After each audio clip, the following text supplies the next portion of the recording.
Assalamualaikum warahmatullahi wabarakatuh. A'udzu billahi minasyaitonir rajim. Bismillahirrahmanirrahim. Alhamdulillahi rabbil alamin wassalatu wassalamu ala asyrafil anbiya'i wal mursalin sayyidina Muhammadin wa ala alihi wa sahbihi ajma'in. Allahumma rabbi shrah li sadri wa yassir li amri wa hlul 'uqdatam min lisani yafqahu qawli. Wa la hawla wa la quwwata illa billahil 'aliyyil 'azim. اللهم انفعنا بما علمتنا وعلمنا ما ينفعنا وعلمنا ما جهلنا وذكرنا ما نسينا اللهم يسر ولا تعسر رب تمم بالخير اللهم افتح علينا فتوح العارفين وفقنا توفيق الصالحين اللهم لا سهل إلا ما جعلته سهلا وأنت تجعل الحزن إذا شئت سهلا. InsyaAllah kita sambung semula pengajian kitab Fiqh Darah Wanita berdasarkan pandangan mazhab Imam Syafi'i. Kita gambaran yang kedua bagi darah yang keluar putus-putus. Kita telah bincang tadi. Kemudian kita nak bincang pula berkenaan dengan sebanyak-banyak tempoh haid. Ada beberapa soalan yang berkait dengan darah keluar putus-putus. Yang mana soalan ni sebenarnya insya-Allah akan terjawab apabila kita bincang bab darah keluar putus-putus lepas ni. Kita ada bincang bab ni. Lepas daripada ni kita akan bincang bab ni, insya-Allah akan kita jawab nanti. Sebanyak-banyak tempoh haid. Kita tadi sebanyak-banyak tempoh haid 15 hari 15 malam. Beberapa perbincangan penting yang berkait dengan sebanyak-banyak tempoh haid. Yang pertama, cara pengiraan sebanyak-banyak haid 15 hari 15 malam. Cara pengiraan ni cukup penting kerana saya sendiri mendapati bahawasanya masih ramai di kalangan perempuan yang tidak pandai mengira 15 hari 15 malam. Memang bunyi mudah je kan, 15 hari 15 malam. Tapi rupa-rupanya, realitinya masih lagi orang Tino tak pandai kira 15 hari 15 malam. Jadi satu kenyataan yang cukup berani di hadapan perempuan mengatakan perempuan dapat ngira. Jadi orang Tino ni rasa tercapai sebenarnya kalau kita rayak gitu. Dia kata mana siapa ustaz duk rayak kalau Tino dapat ngira 15. Itu sebenarnya adalah realiti dan hakikat yang berlaku. Sebab itulah saya letak perkara ini. Cara pengiraan sebanyak-banyak haid 15 hari 15 malam. Contoh, darah mula keluar pada jam 10 pagi 1 Syaban, maka cukup 15 hari 15 malam pada jam 10 pagi 16 Syaban. Orang tidak faham tak? Tengok kita buat contoh. Katakanlah kita buat contoh, darah dia mula keluar pukul 10 pagi 1 hari bulan. Dia cukup 15 hari 15 malam, bukan pada 15 hari bulan, bukan. Tapi pada berapa? Pada 16. Orang Tino faham ke tak? Nengok orang Tino, ya Allah kedok ustaz ni. Tu kedok. Okey, tengok. Kalau darah mula keluar pukul 10 pagi 1 hari bulan, 10 pagi 2 hari bulan baru sehari semalam. 10 pagi 3 hari bulan, 2 hari 2 malam. 10 pagi 4 hari bulan, baru 3 hari 3 malam. Jadi nak cukup 15 hari 15 malam adalah 10 pagi 16 hari bulan. Sebab itulah cara kira tu kena pandai. Cara kira kena pandai. Sebab ada juga kes orang Tino, dia tanya hukum haid, dia royak darah lebih daripada 15 hari. Kita tanya bila mula keluar, kita cek balik, dah lebih lagi. Baru belum lagi melebihi 15 hari 15 malam, rupa-rupanya masalah dia tak pandai kira. Baik, jangan murihlah. Sebab suatu kenyataan yang benar sebenarnya. Kemudian terdapat dua gambaran bagi sebanyak-banyak tempoh haid. Gambaran pertama, darah keluar 15 hari 15 malam secara berterusan. Contohnya, darah keluar bermula 10 pagi 1 Syaban sehingga jam 10 pagi 16 Syaban, ada semua darah. maka cukup 15 hari 15 malam. Gambaran kedua, darah keluar secara putus-putus dalam tempoh 15 hari 15 malam. Tetapi jika dihimpunkan tempoh darah yang keluar itu, maka cukup sehari semalam. Hak ni sama dengan perbincangan sebelum ni. Nanti kita akan bincang balik pada tempat perbincangan darah putus-putus. Ada beberapa soalan yang diajukan. Okey. Boleh juga kita jawab lalu sini. Sebab tengok ada bawah ni, ada anak tulis di bawah ni, berkenaan dengan masalah darah keluar secara putus-putus. Mana letak kaki dia. Okey. Boleh kita cuba jawab. Sebab ni ada soalan. Tadi ada juga daripada orang lelaki tanya soalan, orang jantan tanya soalan sama dengan soalan daripada orang Tino. Dia kata hukum jika darah terputus sehari 5 jam sehingga 5 hari. Jadi berlaku dalam tempoh 5 hari. Baru nak sehari semalam cukup, 5 hari baru nak sehari semalam. Persoalan, adakah dikira hukum haid baru sehari ataupun 5 hari? Bagaimana selepas 5 hari berlaku naqah? Berlaku istihadah selepas 16 hari. Okey, nanti kita jawab belakang lagi. Baik, nanti kita baca ni dulu. Perhatian. Tengok pada nota kaki 88. Apa yang perlu dilakukan oleh perempuan yang mengalami suatu situasi seperti di atas ialah tidak boleh dia mengerjakan solat pada waktu darah sedang keluar pada hari pertama. Kemudian apabila darah berhenti setelah 5 jam keluar, hendaklah dia membasuh kemaluannya, berwuduk dan mengerjakan solat tanpa perlu mandi wajib sebab tak cukup sehari semalam. Begitulah pada hari kedua, ketiga dan keempat. Hari kedua keluar mula darah. Okey, dia kena ambil hukum haid sebab masih lagi dalam lingkungan 15 hari. Okey, anak cerita lebih detail. Katakanlah seorang perempuan kali pertama.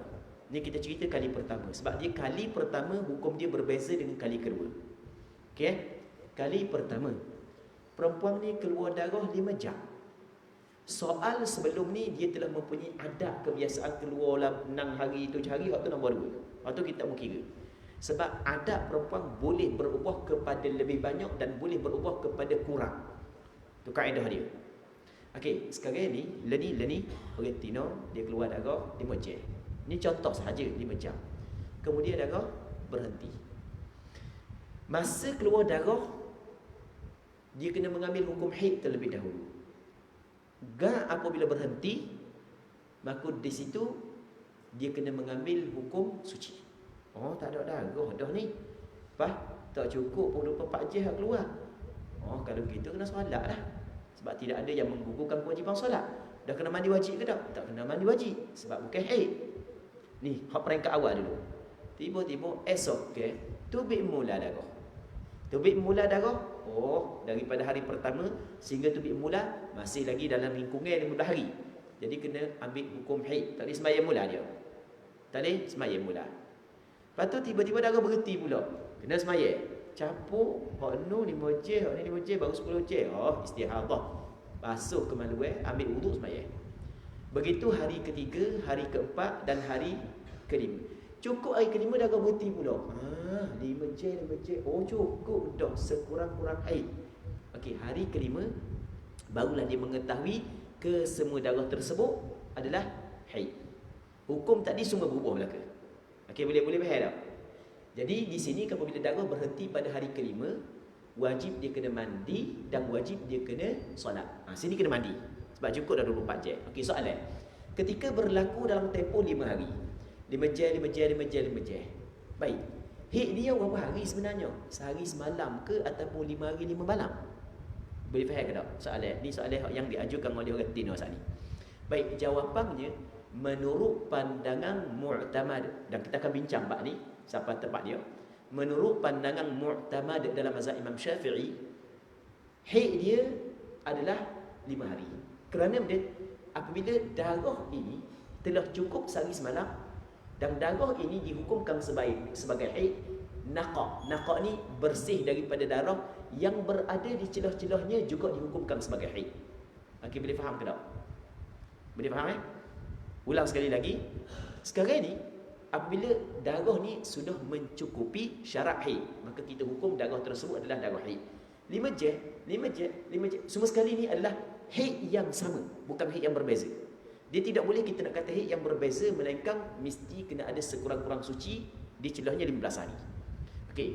Ni adalah haid yang sama. Cuma dia tidak mengetahui kesemuanya ini adalah haid, melainkan setelah daripada cukup 25 jam tadi. Okey, selesai dah. Faham dah? Kemudian apabila semua darah ni adalah dikirakan haid, tempoh suci yang berada di celah-celahnya dihukumkan haid. Ni dipanggil benda qaul as-sahbi. Dalam mazhab Imam Syafi'i, nama dia adalah qaul as-sahab. Pandangan as-sahab. Pandangan as-sahab ni adalah tempoh yang berada di celah-celah darah yang tidak keluar darah diberi hukum darah, kerana dia berada di celah-celah darah haid. Okey, boleh faham kan? Jadi haid dia sebenarnya 5 hari. Cuma penentu adalah apabila cukup darah tersebut 24 jam. Boleh faham ke tak Retina? Boleh faham dah? Baik. Kemudian bulan kedua. Ni bulan pertama. Bulan kedua. Darah tu bit 5 je ataupun 6 je. Darah berhenti. Tadi bulan pertama, ketika darah berhenti, mesti dia kena mandi wajib. Mesti dia kena solat tanpa perlu mandi wajib sebab tak cukup 24 jam kan. Itu bulan pertama kan. Ni bulan kedua. Tubik 4 je berhenti. Tubik 5 je berhenti. Tubik 6 je berhenti. Okey, di sini ada dua pandangan dalam mazhab Imam Syafi'i. Pandangan Imam Rafi'i. Ini pandangan Imam Rafi'i. Pandangan Imam Rafi'i, perempuan ini tidak boleh solat.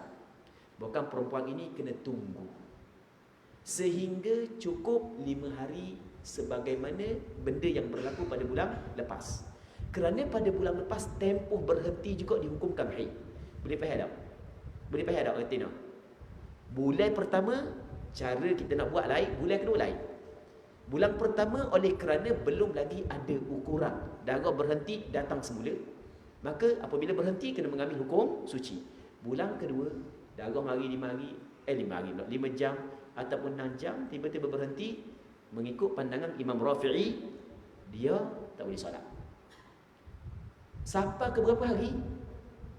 Sampai kepada bilangan hari yang sesuai dengan bulan yang sebelumnya. Kalau berlaku dalam tempoh 5 hari, 5 hari. Tempoh 6 hari, 6 hari. Tempoh 7 hari, 7 hari. Faham tak? Retina. Faham tak? Cuma, dia ada cuma.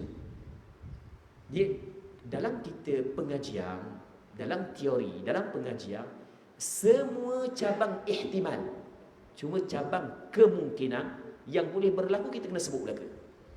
Boleh faham tak?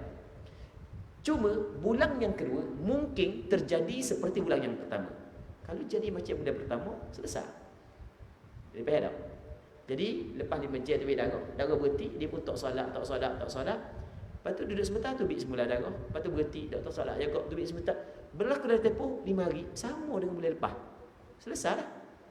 Okey, jelas dah. Tapi andai kata bulan yang kedua tidak sama dengan bulan pertama.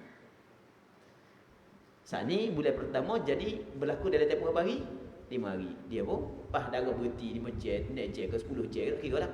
Dia pun tak solat. Cukup 5 hari tak mari-mari darah. Sudah dia. Bah mana pula darah. Maka ketika cukup dah tempoh seperti bulan sebelumnya, wajib dia kena solat. Lepas tu wajib dia kena qada balik solat yang ditinggalkan, kerana ternyata tempoh tersebut bukan haid. Boleh faham tak? Boleh faham tak? Ulang balik sekali lagi Nengung retina dengar. Sudahlah. Sekali lagi. Kita bahagikan kepada bulan pertama dan bulan kedua. Okey, kita buat contoh mula kita buat contoh. Retina ni tak ada masalah sebelum ni. Tiap-tiap bulan okey, darah haid dia 6 hari, 7, kadang-kadang 5, kadang-kadang 8, tengok gitulah. Kalau musim sejuk, mungkin panjang sikit. Gitulah darah dia. Okey, biasalah darah dia. Tiba-tiba jadi berona bulan ni. Wah, nak tahu. Makan nasi khabu banyak kali bulan ni. Baik, jadi bulan ni mari 10 jam senyap darah. Okey, jadi apabila senyap darah, mari 10 jam senyap. Sebelum ni belum lagi pernah darah dia berhenti datang semula. Atau kita kena buat contoh begitu. Sebab ni kita nak cerita kali pertama berlaku ni. Darah berhenti sebelum sampai tempoh adat kebiasaan. Boleh faham ke tak? Baik. Jadi apabila darah berhenti sebelum sampai tempoh adat kebiasaan, dia mesti kena mengambil hukum suci. Wajib dia kena solat. Kerana tidak ada yang menghalang kewajipan solat pada dia. Jelas tak? Baik. Wajib mandi tak? Kena tengok kalau tak cukup 24 jam, tak wajib mandi. Kalau cukup 24 jam, wajib mandi. Jelas Tiba-tiba duduk sebentar, keluar semula darah. Okey, hak keluar semula tu kalau daripada hari pertama sehingga keluar semula tadi tu masih lagi dalam lingkungan 15 hari, maka darah yang keluar semula masih lagi dihukumkan sebagai darah haid. Boleh faham? Saat ni kita buat 5 jam. Kita nak buat 5 jam lah, kita nak uji mudah faham lagi. Kita buat berlaku dalam tempoh 5 hari. Mula 2 hari mari. Lepas tu berhenti 2 hari. Jadi 4 dah kan? 2 hari mari, berhenti 2 hari. Hari ke-5 mari pula. Hari ke-6 baru berhenti dulu. Jadi kita buat contoh berhenti 2 hari. Orang nak nampak tadi kalau 5 jam, lepas tu 5 jam. Jadi payah pula nak mikir. Konsep dia sama je sebenarnya. Konsep dia sama sahaja. Baik, kaedah dia sama. Jadi mari darah 2 hari. Orang Tino ni biasa sebelum ni darah dia tak pernah kurang daripada ni, lebih dah. Contoh. Tiba-tiba mari 2 hari, hari ketiga tak mari dah. Adakah dia mesti kena tunggu sampai ke 6 dan 7? Tidak. Sebab adat perempuan boleh bertukar daripada kurang dan boleh bertukar kepada lebih. Itu kedengar. Boleh faham tak? Boleh faham? Okey. Jelas dah? Ketika darah berhenti pada hari ketiga, datang 2 hari, hari ketiga, dia ada 2 kemungkinan. Kemungkinan lepas daripada berhenti terus. Selesai lah. Jadi bermakna haid dia boleh tu berapa hari? 2 hari je. Kita tak gitu. Tapi hak ni kita tak bincang. Tak si bincang bab ni. Kita nak bincang bab hak kedua, kan? Lepas daripada berhenti 2 hari, mari semula. Okey, hak mari semula ni masih lagi dihukumkan haid kerana masih lagi berada dalam lingkungan 15 hari. Okey, soalannya hak ni. Hak yang ketiga, hak yang keempat ni. Tempoh tidak ada darah. Tempoh tidak ada darah dinamakan sebagai tempoh naqa'. Tempoh bersih daripada darah. Dia tempoh ni hukum dia gapo hak ni. Baik. Pandangan qaul as-sahbi. Oleh kerana hak ni haid, haid tular. Haid tular, tak ada darah hak duk celah haid tular ni juga dihukumkan sebagai haid. Okey, boleh faham? Faham tak? Cuma dia tidak mengetahui tempoh 2 hari ni haid, melainkan apabila keluar balik darah. Sebelum keluar balik tak tahu. Selesai situ dah. Ni untuk bulan pertama. Okey, jadi berlaku dalam tempoh 5 hari. 2 hari datang darah, 2 hari tak mari, lepas tu sehari datang pula. Boleh berikut. Mari sehari ke, 2 hari ke, tak kira lah. 3 hari ke, tak kira lah. Okey, kita contoh sama. Mari 2 hari, lepas tu berhenti. Berhenti. Mari 2 hari, lepas tu berhenti. Menurut pandangan Imam Rafi'i, tempoh berhenti itu kena mengambil hukum haid. Tidak mengambil hukum suci. Boleh faham tak? Dah apa? Sebab bulan lepas menjadi penguat, menjadi tanda tempoh berhenti juga adalah tempoh haid. Boleh faham ke tak? Boleh faham dah? Okey.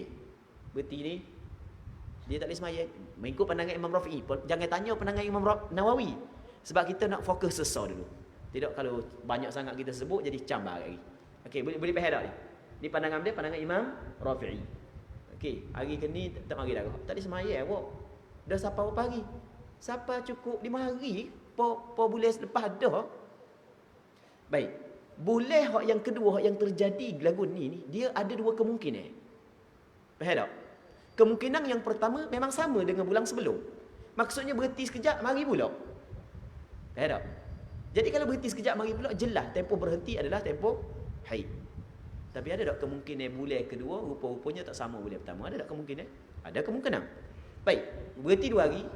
Dia pun kata berhenti ni tak boleh sembahyang lagi hamba. Sebab apa? Sebab bulan lepas berhenti, lepas tu mari pula. Jelas tak? Jelas tak? Tiba-tiba hari ke-4 tak mari lagi.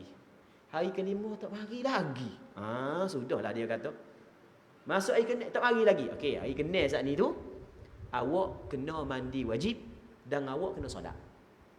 Lepas hari ke-3, hari ke-4, hari ke-5 hak awak tinggal solat ni, awak kena qada balik. Boleh faham ke tak? Sebab ternyata rupa-rupanya tempoh naqa' itu bukan tempoh haid. Sebab naqa' tidak dikatakan haid, melainkan dia berada di celah-celah di antara 2 darah haid. Boleh faham ke tak? Okey, Tina faham? Okey, baik.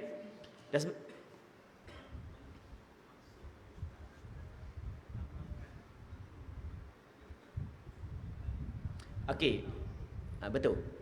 Maksud anak kata pertama kali, adakah dia merujuk kepada pertama kali datang haid ataupun merujuk kepada pertama kali darah berhenti sebelum daripada tempoh adat kebiasaan? Begitu soalannya. Ya, pertama kali. Dia sebenarnya perempuan tu tidak mengetahui dia berlaku putus-putus ketika darah berhenti sebelum daripada adat kebiasaan. Bila dia mengetahui darah putus-putus, selepas daripada berhenti datang balik. Boleh faham tak? Sebab itulah kita bagi kaedah asal. Kaedah asal lagu mana? Darah yang perempuan yang mempunyai adat kebiasaan dia boleh bertukar kepada sedikit dan boleh bertukar kepada banyak. Boleh faham ke tak? Boleh faham? Baik, adat kebiasaan dia boleh bertukar kepada sikit, boleh bertukar. Orang Tino, hak yang biasa duk keluar ni 7 hari, ada tak? Sebulan tu 5 hari ya. Ada. Kadang-kadang ni 7, tiba-tiba bulan tu jadi 8. Baik. Hak yang ana royak saat ni, kali pertama merujuk kepada kali pertama berlaku darah keluar putus-putus. Okey, boleh Baik. Kemudian selesai di situ. Mana saat ni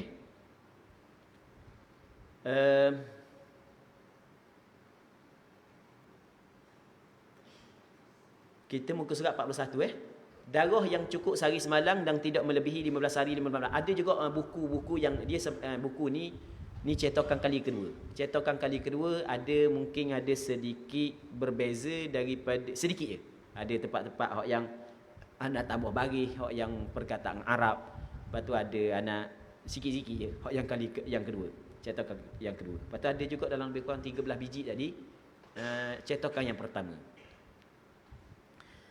Darah yang cukup sehari semalam, okey. Darah yang cukup sehari semalam dan tidak melebihi 15 hari 15 malam sedangkan ia keluar dalam waktu yang didatangi haid. Dan tadi kerap kali kita ada sebut perkataan imkanil haid. Kesemua adalah haid walaupun sifatnya berbeza dan menyalahi adat sebelumnya. Ini kaedah yang penting.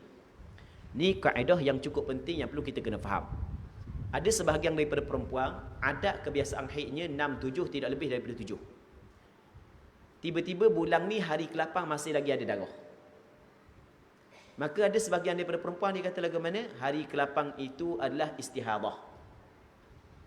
Sebenarnya adalah salah. Faham tak?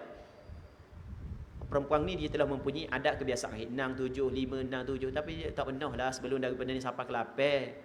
Tapi warna bulan ni 8 pun tubik lagi. Ada sebahagian daripada perempuan pada hari ke-8 dia terus menghukum darah tersebut sebagai istihadah berdasarkan kepada darah itu telah keluar melepasi tempoh adat kebiasaannya. Boleh faham ke tak?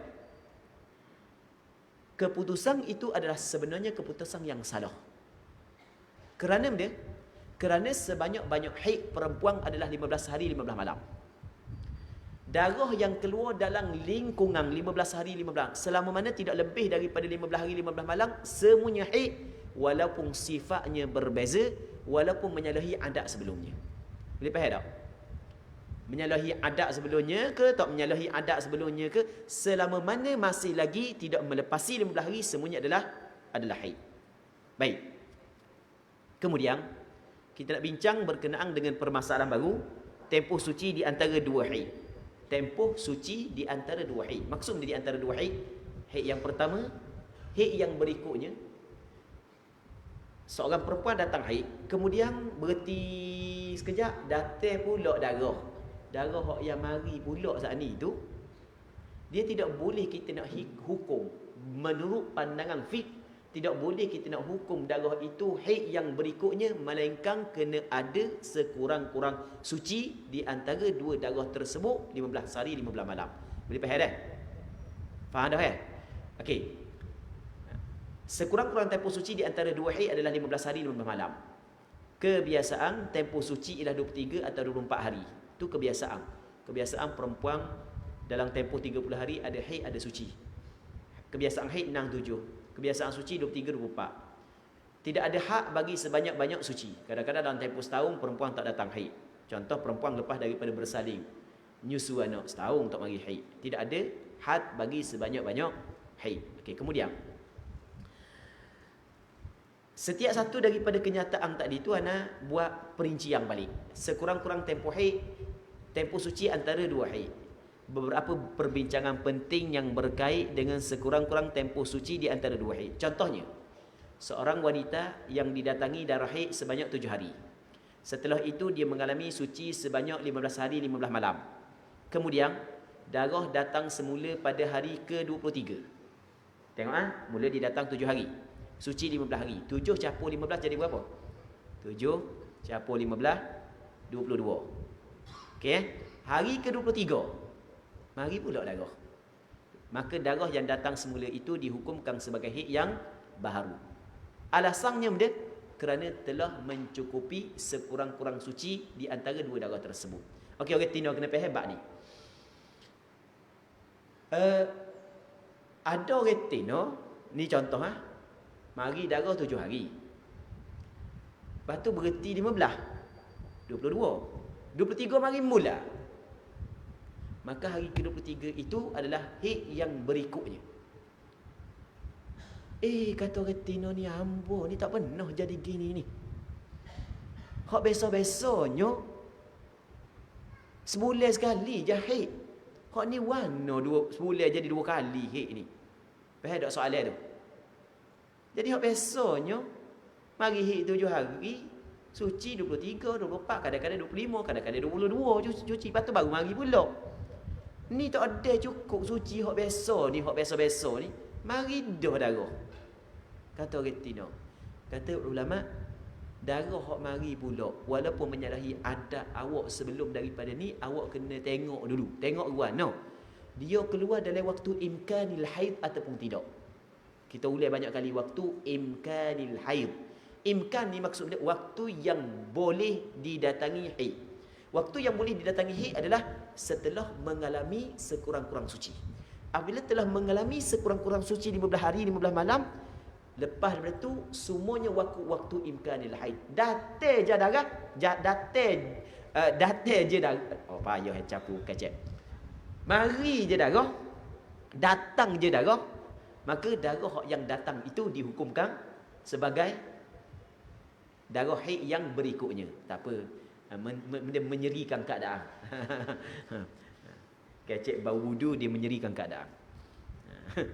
Okey. Kemudian selesai. Maka darah yang datang semula itu dihukumkan sebagai haid yang baru. Hal ini dikatakan demikian kerana telah cukup sekurang-kurang suci 15 hari 15 malam di antara dua darah haid tersebut. Okey, kita tengok contoh kita buat. Hari situasi hukum alasan. Hari 1 hingga 7 darah. 8 hingga 22 tak ada darah. 23 hingga 28 tubik darah mula. Jadi situasi jelas dah. Hukum 1 hingga 7 haid. 8 hingga 22 suci. 23 hingga 28 haid lain. Alasan cukup sekurang-kurang suci di antara dua darah tersebut, serta cukup syarat haid untuk darah pertama dan darah kedua. Darah kedua, darah pertama semuanya cukup syarat haid. Okey. Berbeza. Tak sama. Jika darah haid sebanyak 7 hari, suci 10 hari, kemudian pada hari ke-18 darah datang semula sehingga hari ke-22. Hukum darah yang datang semula pada hari ke-18, 19, 21, 22 adalah istihadah. Hal ini dikatakan demikian kerana darah ini keluar dalam tempoh suci yang masih berbaki. Kita ada istilah yang diguna oleh ulama fiqh adalah istilah takmilatut tuhur. Dia ada istilah takmilatut tuhur. Mari Masya-Allah, barakallahu fiikum wa fatahallahu alaikum. Mari kita bincang bab faraid. Dalam bab faraid kita ada istilah takmilatut thulutsain. Menyempurnakan 2/3. Seorang mati dia tinggal anak tina seorang, lepas tu tinggal cucu tina. Anak tina seorang dapat 1/2. Dah cucu tina dapat 1/6. Sebab dia takmilatal lithulutsain. Mari. Hak ni pula takmilatat tuhur. Semuanya penggunaan takmilah. Baik. Takmilah maksudnya takmilah menyempurnakan suci. Ini istilah dia takmilatut tuhur, menyempurnakan suci. Kita tengok. Kita buat contoh, orang tina ni mari darah 7 hari. Berarti 10. Okey, 7 capur 10, 17. Tiba-tiba hari ke-18 tubik mula. Hari ke-18 ni bukan waktu imkanil haid. Berapa? Sebab belum lagi mencukupi sekurang-kurang suci. Okey, kata ulama fiqh, ketika darah datang sebelum cukup 15 hari suci, maka kena sempurnakan suci 15 hari dulu. Faham tak? Itu makna takbilatul tuhur. Sempurnakan suci 15 hari. Sebab darah yang kita hukum sebagai istihadah, perempuan pada ketika itu adalah perempuan yang suci. Faham tak? Apabila kita hukum darah istihadah, orang tino tu adalah orang tino yang suci. Wajib dia kena solat. Tidak gitu? Wajib dia kena puasa. Jadi orang tino ketika kita hukum tempoh itu adalah tempoh istihadah, ketika itu dia adalah perempuan yang suci. Tempoh istihadah adalah tempoh suci. Faham tak orang tino? Faham kan? Baik. Jadi ketika darah baru berhenti 10 hari, mari pula. Mula 7 hari mari darah, berhenti 10, 17, hari ke-18 mari mula. Oh, kata ulama hari ke-18 tu masih hari ke-18 tu dihukumkan istihadah. Apa hukum istihadah Kalau kita tanya, kenapa dihukumkan istihadah? Kerana darah itu datang sebelum cukup sekurang-kurang suci. Maka perlu disempurnakan sekurang-kurang suci terlebih dahulu. Jadi berapa hari lagi? 5 hari lagi. Tidak gitu? 18, 19, 20, 21, 22. Semuanya istihadah. Kalau hari ke-23 ada lagi darah, hari ke-23 barulah dikirakan haid yang berikutnya. Faham tak kata? Jelas Baik, kemudian kita tengok pada muka surat 43 dah. Tengok kita buat lagu mana? 1 hingga 7, 8 hingga 17, 18 hingga 22. 1-7 situasi darah, lepas tu tak ada darah, lepas tu darah tu mula. Hak 1-7 haid, 8-17 suci, 8 hingga 22 istihadah juga dihukumkan suci. Alasan darah pada hari yang ke-18 hingga 22 berada dalam tempoh suci yang masih lagi berbaki. Faham tak? Okey. Ambo nak buat dua contoh yang nampak sama tapi pada hakikatnya berbeza. Okey, Tina cuba perhati. Kalau orang Tina boleh jawab, tak ada hadiah. Okey dah. Ni contoh yang pertama.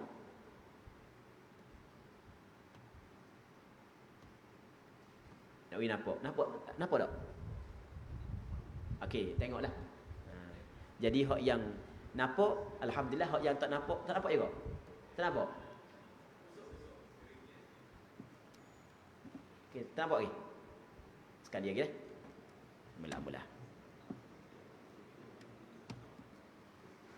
Tutup. Okey, tak apa. Okey, tak apa. Tak ada. Okey, tak apalah kalau gitu, Kak. Beres. Baik. Kalau gitu kita pakai skrin dalam kepala lah. Dia skrin dalam kepala dia lebih cekak lagi. Okey, tengoklah. Dua contoh yang nampak sama tapi hukum berbeza. Okey, contoh yang pertama. Kita buat orang Tino, dia mari darah 6 hari. Saat ni 7 hari. Tak apalah, kita nak contoh lain sikit. Mari darah 6 hari. Lepas tu dah berhenti 10 hari. Okey, kita nak contoh berhenti 10 hari ya. Mari 6 hari, berhenti 10. 6 campur 10, 16. Hari ke-17 dia mari mula darah. Faham tak orang Tino kan? Maka hari ke-17 tu adalah istihadah. Betul tak? Sebab apa? Sebab darah tersebut keluar di dalam waktu yang masih berbaki daripada tempoh suci. Okey, boleh faham? Jadi berapa hari? 10 hari. Mari darah 6 hari, 10 hari berhenti, mari pula dikirakan sebagai istihadah. Okey, contoh yang kedua. Dia mari darah 3 hari. Berhenti 10 hari. 3 campur 10, 13. Hari ke-14 mari semula. Berhenti 10 hari, hari ke-14 mari semula. Hari ke-15 mari semula. Pada hari ke-16 tak ada dah. Okey, soalannya, darah pada hari yang ke-14 dan 15, darah gapo? Sebab apa darah haid? Sebab dia masih lagi berada dalam lingkungan 15 hari. Hak ni berhenti 10 hari, hak ni berhenti 10 hari. Tapi darah yang datang semula, untuk kes yang pertama, hukum dia berbeza dengan untuk kes yang kedua. Sebab dia Untuk kes yang pertama, hak yang datang pula setelah daripada berlalu 15 hari dah. Kes kedua, hak datang pula masih lagi berada dalam lingkungan 15 hari. Maka hukum dia berbeza. Okey, boleh? Kemudian, kita ingat dia mana nampak dalam buku yang kita royak ni. Pas tak nampak, kena weh. Kemudian, kita buat contoh yang ketiga. Muka surat tak sama tu, tak tahulah. Tengok sendirilah. 43, muka surat 43 dah. Darah haid sebanyak 7 hari, suci 10 hari. Jadi 17. Kemudian pada hari ke-18, darah datang semula sehingga hari ke-25. Maka darah yang datang semula pada hari ke-18, 19, 21, 20, 21 dan 22 ini dihukumkan sebagai istihadah. Hal ini dikatakan demikian kerana darah ini keluar dalam tempoh suci yang masih berbaki. Adapun darah yang keluar pada hari ke-23, 24 dan 25 dihukumkan sebagai darah haid yang baru. Kenapa? Kerana darah tersebut keluar setelah cukup sekurang-kurang suci 15 hari, 15 malam. Okey, boleh Okey, selesai sini.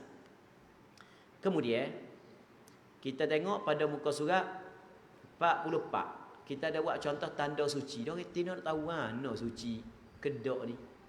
Okey, tanda suci mudah aja. Tanda atau alamat suci daripada haid dan nifas ada dua. Kering daripada darah. Kita nak tengok tak ada dah darah Dan nak cek ke mana? Orang hak yang berkahwin dah, dia cara cek dia sedikit berbeza daripada orang yang tidak berkahwin lagi. Orang yang tidak berkahwin cukup dia cek bahagian luar sahaja. Manakala orang hak yang berkahwin, dia cek di mana kawasan hak yang terbuka ketika dia duduk bercangkung. Okey, selesai. Mudah ya. Baik, jadi tengok tak ada dah. Tapi mungkinlah kena cek beradang gitu dah. Jadi tak ada dah darah ni, beres dah lah. Dia tak perlu. Tu melampau jadi budak. Tak perlu. Baik. Kering daripada darah, yang keduanya keluar cecair putih. Dia ada sebahagian daripada orang Tino apabila dia mengalami suci, ada keluar cecair putih. Tapi keluar cecair putih yang tidak bercampur sebarang jenis, sebarang sifat darah. Baik. Okey, kemudian tempoh suci antara haid dan nifas atau di antara nifas dan haid. Okey, tadi kita bincang di tempoh suci di antara haid dan di antara satu haid dan haid yang berikutnya. Hari ni kita nak bincang pula tempoh suci di antara haid dan nifas dan tempoh suci di antara nifas dan haid. Tempoh suci di antara haid dan nifas. Untuk kita bincang masalah ni kita kena bincang bab lain dulu. Bab mana? Darah yang keluar daripada perempuan yang hamil. Adakah dihukumkan sebagai darah haid ataupun darah istihadah? Menurut pandangan majoriti ulama fiqh, bahawasanya darah hak yang keluar ketika perempuan sedang hamil dikirakan darah istihadah, bukan darah haid. Alasan majoriti ulama, alasan dia kenapa? Alasan dia adalah kerana perempuan yang hamil saluran untuk mengeluarkan darah haid telah tertutup. Dan alasan yang disebut oleh sebahagian majoriti ulama fiqh sebenarnya bertepatan dengan kajian perubatan moden. Kajian perubatan moden begitu. Baik, okey, selesai.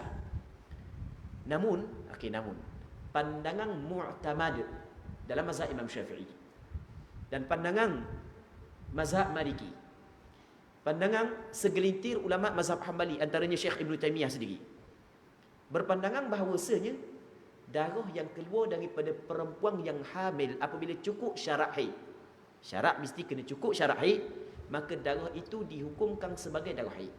Itu mengikut pandangan mu'tamad dalam mazhab Imam Syafi'i. Okey, nanti perincian yang kita akan perincikan berdasarkan pandangan mu'tamad dalam mazhab Imam Syafi'i. Namun bagi perempuan yang ni kita nak rayak daripada sudut amali, bagi perempuan yang mengalami perkara tersebut tidak menjadi masalah, dia mengambil pandangan yang mengatakan darah tersebut darah istihadah, tidak menjadi masalah. Bahkan pandangan itu juga adalah pandangan sebahagian daripada ulama fiqh. Baik. Ketika ulama fiqh khilaf dalam bab ni, ulama fiqh mendatangkan alasan sebab dia. Dalam mazhab Imam Syafi'i ada dua pandangan. Muqabil al-azhar adalah istihadah, tapi pandangan al-azhar adalah haid. Mazhab Imam Syafi'i. Dan hak yang kata istihadah dalam mazhab Imam Syafi'i bukan baru ni. beratus-ratus tahun sebelum daripada terhasilnya kajian perubatan moden, mereka telah menyebut alasannya adalah saluran tertutup. Mereka telah menyebut perkara tersebut, bukan benda baru. Tetapi pandangan muktamad tetap tidak menerima alasan tersebut. Kerana mereka memahami daripada dalil syarak. Allah Ta'ala menyebut dalam Quran, wa yas'alunaka 'anil mahid qul huwa adha. Mereka itu bertanya kepada ya Muhammad tentang haid, katalah ya Muhammad, haid adalah kotor. Kalau kita belajar usul fiqh, ayat tersebut disebut secara mutlak tanpa diqaidkan kotor ketika mengandung ataupun tidak. Maka dikekalkan benda yang itlak di atas itlaknya tanpa perlu diqaidkan. Okey, ni pandangan muktamad dalam mazhab Imam Syafi'i. Maksudnya mereka cuba memahami berdasarkan kepada apa yang mereka faham daripada Quran dan hadis. Tapi bukanlah bermakna pandangan yang majoriti salah tak. Kita kata pandangan kedua-dua pandangan tersebut adalah bersifat dhanni, bukan bersifat qat'i. Pandangan pertama pun bersifat dhanni, pandangan kedua pun bersifat dhanni. Jadi menerima pandangan pertama pun tidak menjadi masalah, menerima pandangan kedua pun tidak menjadi masalah. Okey, boleh fahamkan? Sebab apa pernah dijemput oleh Hospital Besar Kuala Terengganu untuk membentangkan fiqh darah wanita pada pandangan ulama fiqh kepada pakar-pakar pesakit puang di Hospital Kuala Terengganu. Jadi antara perkara yang ni pakar-pakar ceritalah, kadang-kadang kami pun dengar pelanggang ke dipanggil benda istilah dia. Jadi kadang-kadang masalah ni kita kata istihadah, dia kata haid. Kita kata dia balah gitulah. Sebab dia berdasarkan kepada kajian perubatan moden. Lepas tu kita kata gini, sebenarnya benda tu dapat diselesaikan dengan cara kita bagi penjelasan. Manusia ni bila kita bagi penjelasan dengan cara yang baik, okey, jadi boleh terima. Kata, kami bahagian pakar pesakit puang, bukan kami tidak mengetahui ada pandangan yang mengatakan itu adalah haid, bukan kami tidak mengetahui. Tapi berdasarkan kepada kajian yang kami lakukan, bahawasanya ia adalah istihadah. Jadi kami berpegang kepada pandangan istihadah. Jadi awak sekarang ni di bawah kami, jadi awak ikut cara kami lah. Gitu je, selesai. Okey, gitulah yang Abang bagi tahu kepada pakar-pakar pesakit puang di Hospital Besar Kuala Terengganu. Baik, tapi yang sebelum Covid lagi lah. Sebelum Covid lagi cerita ni. Baik, muslimin muslimat yang dirahmati oleh Allah Subhanahu wa taala. Okey. Apa yang kita akan bincang lagi adalah berdasarkan kepada pandangan muktamad dalam mazhab Imam Syafi'i. Okey. Apabila darah haid datang sebelum darah nifas, maka boleh berlaku suci di antara haid dan nifas itu kurang daripada 15 hari. Dalam mazhab Imam Syafi'i tidak disyaratkan 15 hari tempoh suci di antara haid dan nifas. Maksudnya perempuan pada penghujung kehamilan tiba-tiba datang darah selama 7 hari. Berhenti 2 hari, lepas tu bersalin, datang darah nifas. Sebelum beranak tu, dalam ketika tempoh dia mengandung, haid, apabila lepas dia bersalin, dikirakan sebagai nifas. Okey, itu mengikut pandangan mazhab Imam Syafi'i. Bahkan pandangan mazhab Imam Syafi'i tidak mensyaratkan ada pemisah. Boleh bersambung di antara haid dengan nifas. Perempuan mengandung, penghujung kehamilan datang lagi darah selama 7 hari, lepas tu bersalin, lepas tu tubik pula nifas. Sebelum bersalin adalah haid, selepas bersalin adalah nifas. Itu mengikut pandangan mazhab Imam, pandangan mu'tamad dalam mazhab Imam Syafi'i. Baik. Orang puan ramai kau tanya bab ni. Jelaslah. Kita kata nak ambil pandangan yang mengatakan istihadah pun tak ada masalah, nak ambil pandangan yang mengatakan haid tak ada masalah. Boleh je sebenarnya. Sebab kedua-dua adalah pandangan ulama mu'tabar. Kedua-dua. Cuma kalau orang puan tanya dah mana lebih mudah ustaz? Dia orang Tino ni nak tanya kat mana lebih mudah antara dua pandangan.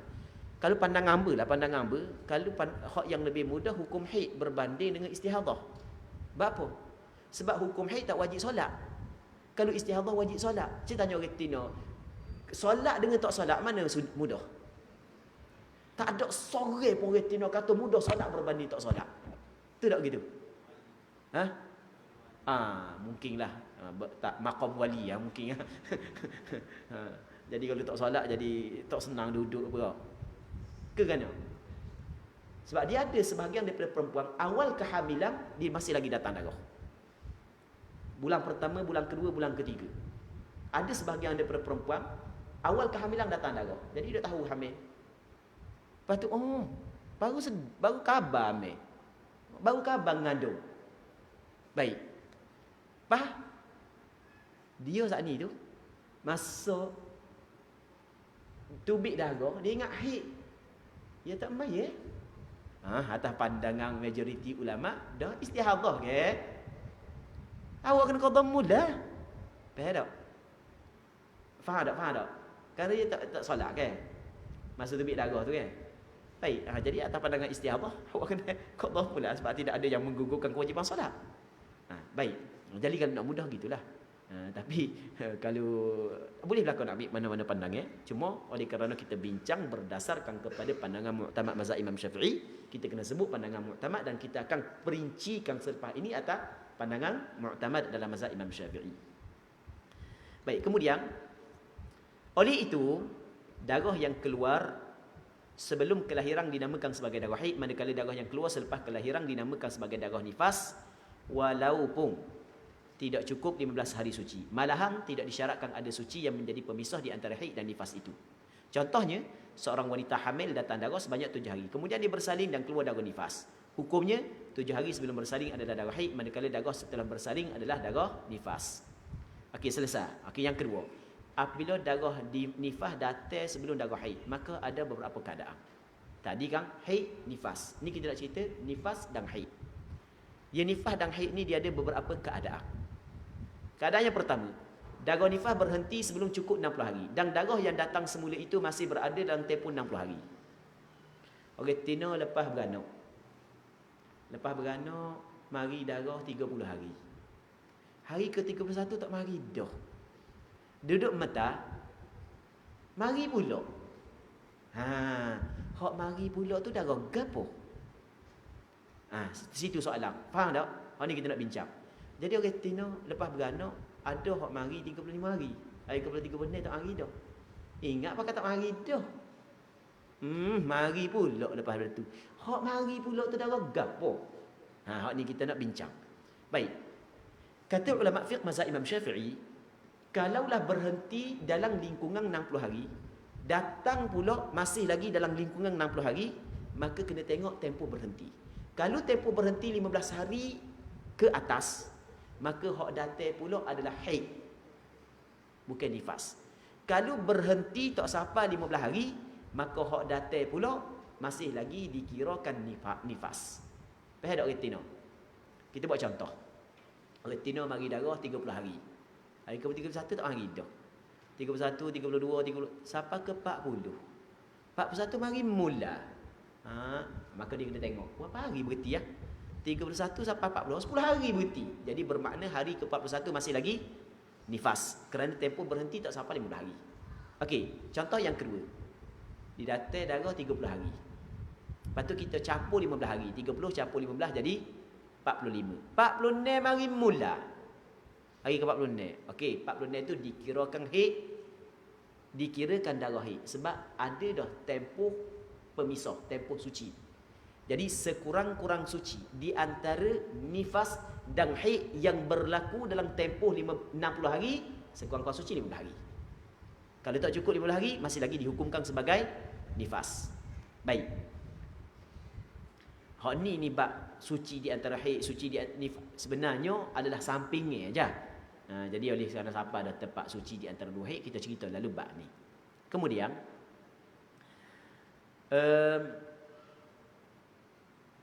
muka surat berikutnya, muka surat 47. Adapun jika tempoh berhenti darah itu kurang daripada 15 hari, maka darah yang keluar semula itu masih dihukumkan sebagai darah nifas. Okey. Lepas tu B, apabila darah masih berada dalam 60 hari.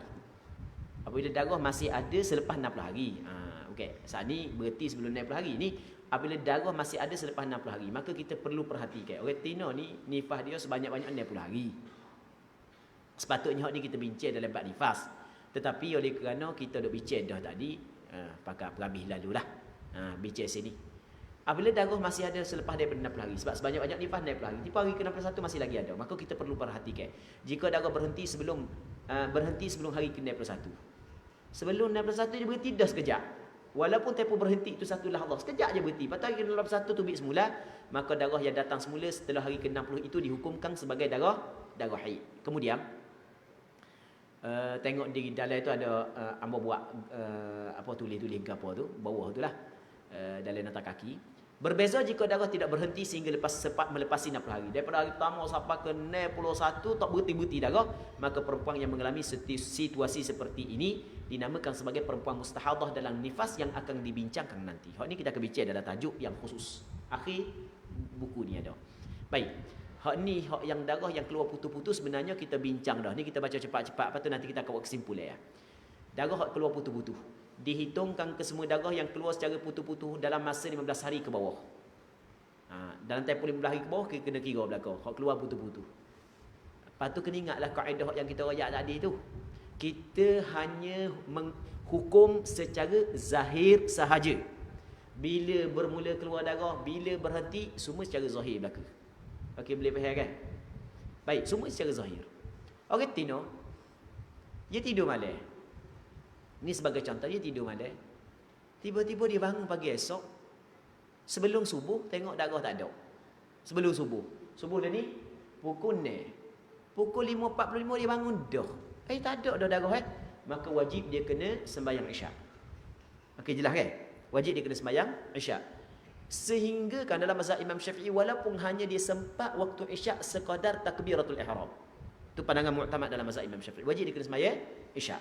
Okey, kemudian wajib kena sembahyang isyak, dalam masa yang sama wajib juga kena sembahyang maghrib. Hal tu nanti kita akan bincang lepas daripada ni. Satu, yang keduanya, dia bangun daripada tidur pukul 6.30. Bangun-bangun tengok tak ada darah Masa cek. Jadi tak perlu dia qada solat isyak, tak perlu dia qada solat maghrib, hanya dia sembahyang subuh. Dua. Jelas dah kan? Hak ketiga. Orang Tino ni biasalah, hak biasa-biasalah. Ni kita royak hak yang biasa. Apabila dah tahid ni, tambah-tambah kalau tak kerja pula, tak ada tanggungjawab nak cara kemah rumah apa semua sekali gak. Dah pes tengah bangun pagi. Tu tak gitu. Jadi oh tidak kata dok ke semua lagu tu. Iyalah biasa dah. Semayang subuh tak perlu semayang dah. Lepas tu kerja dak cuti dah ni. Lepas tu tak ada nak kemah rumah tok lelaki tak ada rumah, anak tak ada rumah. Buat gapo dia katanya tidur. Lagi aku duk 8.30 lagi tu tak bangun. Baik. Masa dia bangun pukul 8.30 dia cek tak ada darah. Jadi pukul masa dia cek tu dia yakin situ tak ada darah. Dah adakah darah saat itu masa dia cek tu betul-betul berhenti? Macam kita cerita tadi kan? Tak tahu dia. Dah rana sembahyang subuh dia. Faham ke tak? Baik. Dia masalah ni kita kena bahagikan dulu. Bahagi kepada dua. Kalau menjadi adat rutin perempuan ini sebelum daripada ni pernah menjadi adat dia, darah memang berhenti dalam waktu subuh. Maka wajib dia kena qada solat subuh. Sebab adat saat itu dia ambil kira. Tapi dia tahu ikut dia darah dia ni teka nak berhenti, yang berhenti, teka tak si berhenti, tak berhenti darah dia. Ikut dia. Okey, bagi perempuan yang mengalami situasi seperti ini, tidak wajib dia qada sembahyang subuh. Tarik nafas panjang Tino. Mujur tak wajib. Sebab apa tak wajib? Tadi kita royak dah kaedah al-aslu fi kulli hadithin taqdiruhu bi aqrabi zaman. Asal setiap benda yang baru berlaku, anggapkan masa yang paling terdekat. Hak yang ada kemungkinan berhenti, ada kemungkinan tidak, maka kita pakai kaedah al-aslu baqa'u ma kana ala ma kan. Asal benda hak yang sebelum kekal di atas sebelumnya. Bagaimana keadaan sebelum? Datang haid. Kekal di atas datang haid lah. Okey, jelas mudah ya? Mudah sangat rupanya. Ya, bukan payah, mudah je. Kemudian apabila dihitung darah tu, hak putu-putu tu tubik dalam tempoh 15 hari ke bawah, kalau cukup 24 jam, jika sampai tempoh darah itu 24 jam, maka darah tersebut adalah darah haid. Namun jika tidak sampai tempoh darah itu 24 jam, maka darah tersebut adalah darah istihadah, darah fasad. Okey, kemudian yang kedua, ulama berselisih pandangan pada menetapkan hukum naqab. Okey, kita guna istilah naqab. Ana sengaja letak naqab kerana dalam perbincangan ilmiah, kadang-kadang mesti kita kena tahu juga istilah-istilah yang digunakan oleh ulama. Itu kita letak naqab. Naqab mana? Gapo sebenarnya naqab? Naqab ni tak ada darah. Itu makna naqab. Naqab ni maksudnya bersih daripada tak ada darah. Itu makna naqab. Okey.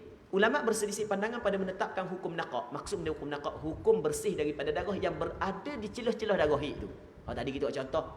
2 hari mari darah, 2 hari tak ada, mari pula. Ni hukum naqab ni berada di celah-celah darah ni. Hukum dia apa? Pandangan pertama as-sahab qaulus sahab. Tadi kita cerita dah kan. Tu. Ejo gitulah. Iaitu dijadikan naqaq bersih daripada darah yang berada di celah-celah yang di celah-celah darah yang berada dalam tempoh 15 hari itu sebagai haid. Hak yang ada di celah-celah darah tu semuanya haid belaka. Lepas tu pandangan ini adalah pandangan mu'tamad. Pandangan mu'tamad, pandangan ini. Apa? Kalau retina cuma bab naqaq tidak dihukumkan haid melainkan kena cukup 3 syarat. 3 syarat tu ada sebut dalam nota kaki tapi anda tak nak baca. Sebab kita banyak sangat baca hak yang dalam tadi pening lagi. Baik, tengok nota kaki bawah ada sebut syarat naqaq untuk dihukumkan sebagai haid. Kemudian banyak juga dalam tu. Kena baca ni. Banyak tu. Nanti kita tengok dulu. Kita tengok muka surat 49. Bukan 50. Justru berdasarkan kepada pandangan as-sahab ini tidak sah solat, puasa dan tawaf yang dilakukan dalam tempoh naqaq yang berada di celah-celah satu haid itu. Tak sah semaya, puasa, tawaf. Sebab apa? Sebab 3 ni semayang, puasa, tawaf disyaratkan kena suci daripada haid. Kalau ada haid tak sah. Semaya buat dalam tempoh naqaq tak sah. Cuma dia tidak mengetahui tidak sah melainkan setelah daripada dia buat dah. Faham tak? Ni kan dia mari, datang darah 2 hari. Lepas berhenti, tak ada darah dah Maya bulan Ramadan puasa. Kalau pergi Mekah tak ada darah boleh tawaf dah Tunggu buat gapo lagi boleh tawaf dah lah. Lepas tu tubik mula darah. Sini. Di sini duduk sini baru dia khabar. Betul tak istilah kita orang Kelantan kecek tu? Baru khabar. Hak ketiga keempat ni rupa-rupanya hik juga. Lama kelik kecek Kelantan Terengganu pula ambo kat ni. Baik. Ni tiga keempat ni rupa-rupanya hik. Dia tahu mana sini dia tahu. Sini baru dia tahu, semaya sini tak sah rupanya. Puasa tak sah. Tawaf juga tak sah. Pak, semaya tak perlu qada. Sebab sembahyang yang ditinggalkan ketika haid tidak wajib qada. Berdasarkan kepada hadis yang kita bincang lagi, hadis Muadzah. Ditanya Rasulullah ditanya Aisyah. Tadi kita bincang kan? Baik. Apa puasa? Sudahlah. Puasa yang ditinggalkan ketika haid wajib kena qada.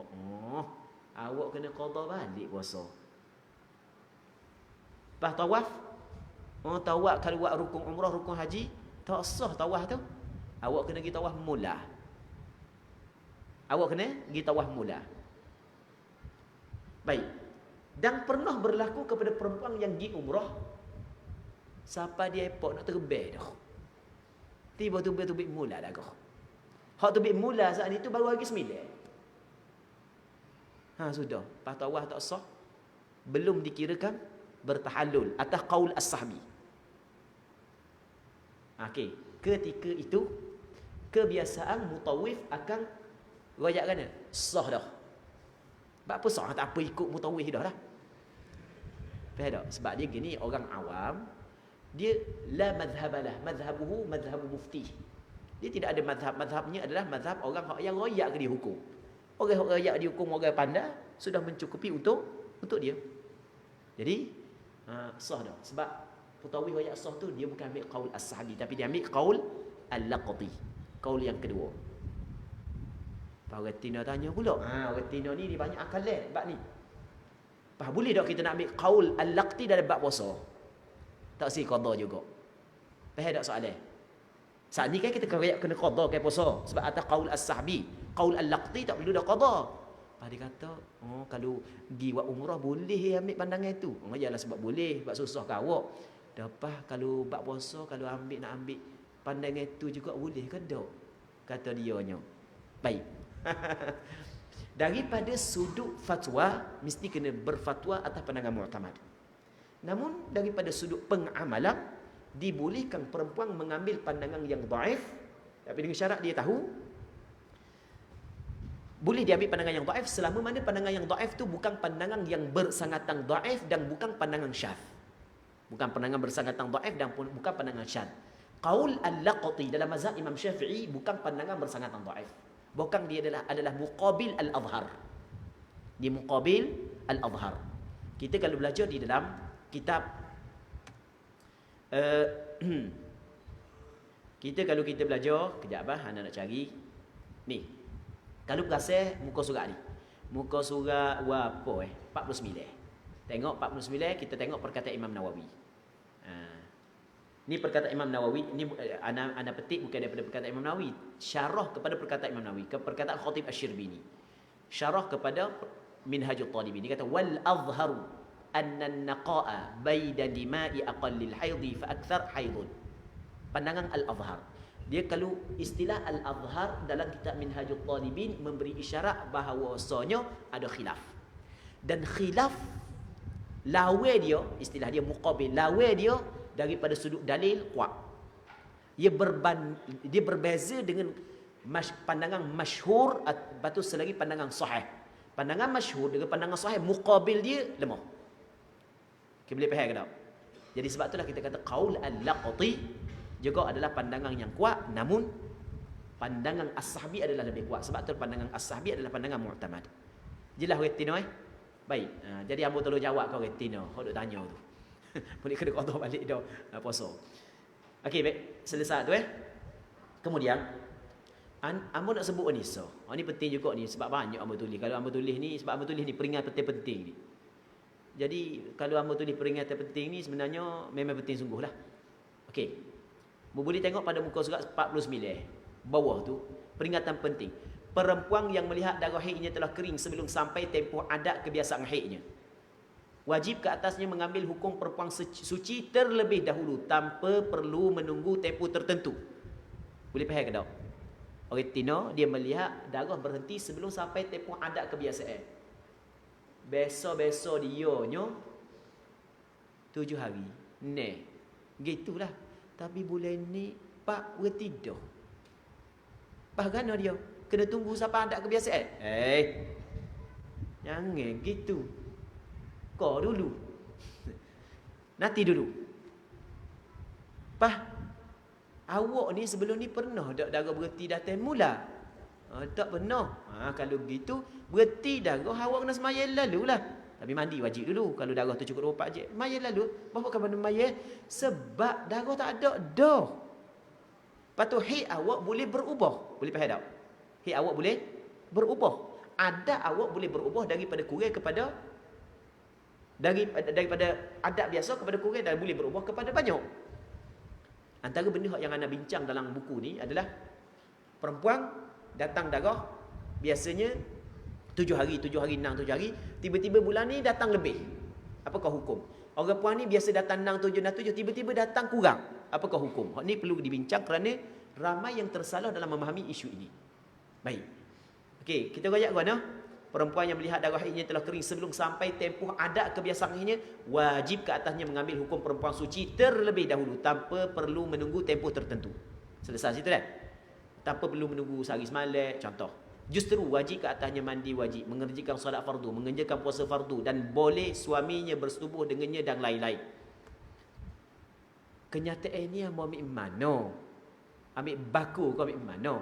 Dah ambil daripada kitab lah. Antara kitab yang menyebut perkara ini, tengok dalam kitab Al-Fatawa Al-Fiqhiyah Al-Kubra karangan Syekh Ibn Hajar Al-Haytami. Dikatakan wajib 'alaiha an taghtasil wa tusalli wa jaza liz-zawji an yata'ha sawa'un in qata'a damuha qabla 'adatiha am la. Sama, tak kira lah darah tu berhenti sebelum adat ke ataupun tidak sebelum adat. Tengok dalam terjemah. Okey, tu yang pertama. Yang kedua, tengok yang kedua pula dah. Bawah peringatan penting. Kemudian, jika darah tidak datang semula hingga melepasi 15 hari, maka jelaslah bahawa bilangan hari haidnya telah berubah kepada bilangan yang lebih sedikit daripada bilangan hari kebiasaannya. Betul tak gitu? Selesai dah. Hak ketiga pula. Hak sini selesai. Lepas daripada tu tak mari dah sampai ke 15 hari tak mari dah. Jadi bermakna haid dia telah berubah. Bilangan hari telah berubah daripada banyak kepada sikit. Kemudian, adapun jika darah datang semula, berhenti sekejap, mari semula sebelum melepasi 15 hari 15 malam. Sebab mana kena kata sebelum? Kerana kalau melepasi 15 hari 15 malam dah mari mula, maka darah tu dihukumkan istihadah sebab tak cukup lagi syarat suci 15 hari 15 malam. Kalau cukup dah syarat cukup dah 15 hari suci, maka kira haid yang baru. Tu kita ada pun jika darah datang semula sebelum 15 hari, sebelum melepasi 15 hari 15 malam, maka darah yang datang semula ini masih lagi dihukumkan sebagai darah haid walaupun ia telah melepasi tempoh adat kebiasaan haidnya. Justru wajib atas perempuan yang mengalami situasi seperti ini mengambil hukum perempuan haid. Okey, kemudian perempuan ini dapat mengetahui bahawa tempoh naqah itu adalah tempoh haid apabila darah datang semula. Faham tak? Orang Tino ni, dia bila dia mengetahui tempoh naqah itu adalah tempoh haid ketika darah datang semula. Faham tak? Sebelum darah mari mula, dia tahu tempoh naqah tu haid ke tak. Mari mula, gamuk ko tempoh naqah tu bukan haid, rupa-rupanya haid. Okey, faham ke dah? Baik, kemudian ana datangkan dalam kitab Najmul Wahaj bi Syarhil Minhaj. Wala khilafa annaha fi yawmin naqa' ta'malu 'amal at-tahirat li'annahu qad la ya'ud fa idza 'ada ad-damu ghayyarna al-hukm. Ana sengaja memilih pandangan perkataan ni. Sebenarnya banyak perkataan ulama dalam kitab fiqh, tapi anda tengok perkataan dalam An-Najmul Wahaj patut diletak dalam buku kerana perkataan dia ni adalah perkataan yang mempunyai makna yang cukup mendalam, yang difahami oleh ulama fiqh. Perhati molek perkataan dia. Kata dia tidak ada khilaf bahawa, tengok dia kata la khilaf, tak ada khilaf. Apa makna tak ada khilaf? Sepakat. Tak ada khilaf bahawa wanita pada hari naqah itu perlu mengerjakan pekerjaan sebagaimana wanita-wanita yang suci. Tak ada khilaf. Perempuan ketika naqah kena ambil hukum perempuan suci. Orang Tino jadi pelik. Orang tak belajar bab haid secara mendalam jadi pelik. Tadi kata pandangan muktamad kata tempoh naqah tu haid. Pas sini pula duk royak tempoh naqah kena ambil hukum suci. Pak kok mana tu jadi belik serok habis ni? Faham tak? Kok mana tu jadi belik sangat ni? Ya bukan belik, awak tak faham kaedah. Sekarang ni ketika berlaku naqah kena mengambil hukum suci. Datang balik darah kalau masih lagi dalam lingkungan 15 hari, di situ barulah dia mengetahui tempoh naqah itu adalah haid. Boleh faham tak? Tengok dia kata apa ni? Kerana darah, okey tengok dia kata tidak ada khilaf bahawa wanita pada hari naqah itu perlu mengerjakan pekerjaan sebagaimana wanita-wanita yang suci. Ya tak ada khilaf. Bila terjadi naqah, awak kena ambil hukum perempuan suci. Sebab dia, dengan alasan dia. Kerana darah itu mungkin tidak akan keluar semula. Tengok dia kata ni, darah itu mungkin tidak akan keluar semula. Dia tidak pun menggunakan kaedah kerana darah itu, sebab kan tadi kita cerita kan, orang Tino ada orang Tino selepas daripada darah berhenti tak semayang lalu. Dia tunggu dulu. Kita tanya, apa awak tunggu? Dia kata takut-takut darah mari mula. Kita pun tanya balik, dah awak tak takut kalau darah berhenti terus? Awak takut darah mari mula je. Darah berhenti terus awak tak takut? Sedangkan bila darah berhenti ada dua kemungkinan. Kemungkinan mari mula, kemungkinan berhenti terus. Awak tidak boleh pilih di antara dua kemungkinan tanpa ada yang menguatkan salah satu daripada dua kemungkinan. Itu pilih secara rambang. Okey, boleh faham kan? Tak boleh, awak kena pilih. Awak nak tengok mana kemungkinan berhenti terus, kemungkinan datang semula, awak kena tengok mana yang lebih kuat. Ketika darah berhenti dan tidak pernah berlaku darah berhenti dan datang balik, kemungkinan yang lebih kuat adalah berhenti terus walaupun berhenti sebelum daripada tempoh adat kebiasaan. Faham ke tak? Kemungkinan lebih kuat adalah kemungkinan berhenti terus, bukan kemungkinan datang semula. Sebab itulah Imam pengarang kitab Najmul Wahaj dia tengok dia guna alasan li'annahu qad la ya'ud, kerana sesungguhnya barangkali darah tu tak datang. Kebarangkalian tu adalah lebih kuat. Manakala kebarangkalian darah datang semula itu hanyalah bersifat tawahum, khayalan, andaian yang cukup lemah. Dalam kaedah fiqh menyebut la ibrata bit tawahum, tidak boleh dikira dengan tawahum. Boleh faham? Okey, kemudian habis itu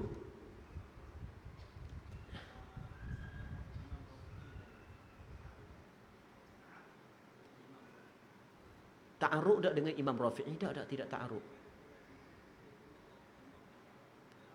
Dia tidak ta'aruk. Ini kali pertama. Okey. Soalannya, adakah ta'arud maksudnya bertentangan dengan pandangan Imam Rafi'i? Sekarang ni kalau kali pertama dia kena mengambil hukum perempuan suci. Kali kedua atas pandangan Imam Rafi'i, gitu nak maksud pandangan Imam Rafi'i kali kedua. Adakah dia kena mengambil hukum perempuan suci ataupun perempuan haid? Kali pertama je lah. Kali kedua Imam Rafi'i kata ambil hukum perempuan haid. Tapi sini ni nampak macam ta'aruk dengan pandangan Imam Rafi'i. Jadi kalau gitu pengarang kitab Sirajul Wahaj kepada kitab dia ni, An-Najmul Wahaj, dia cenderung kepada pandangan Imam Nawawi. Mungkin, tapi anda kena kaji semula. Mungkin dia cenderung kepada pandangan Imam Nawawi. Sebab pandangan Imam Nawawi, setiap kali naqah, bulan pertama ke bulan kedua ke bulan ketiga ke, mesti kena mengambil hukum perempuan suci. Jadi nanti tengok mula dia penyokong mana, penyokong Imam Rafi'i ke penyokong Imam Nawawi. Anda tengok mula lah. Wallahu a'lam. Baik.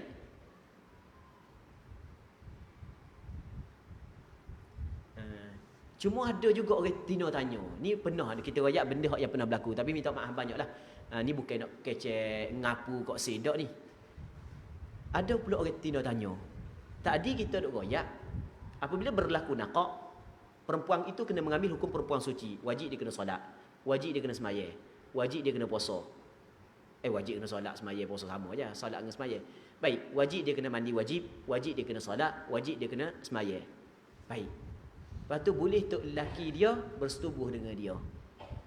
Anak nakal juga kadang-kadang ada soalan daripada Tino ni sebelum ni lah. Dia kata, Ustaz, dah kalau bab sembahyang tak sah kan Ustaz kan? Bab puasa tak sah. Dah bab jimat mana? Sah ke tak? Hak tu tak sah lah. Caralah. Jimat ni tidak disifatkan dengan sah ataupun tidak. Benda dah berlaku-berlaku dah lah. Faham tak?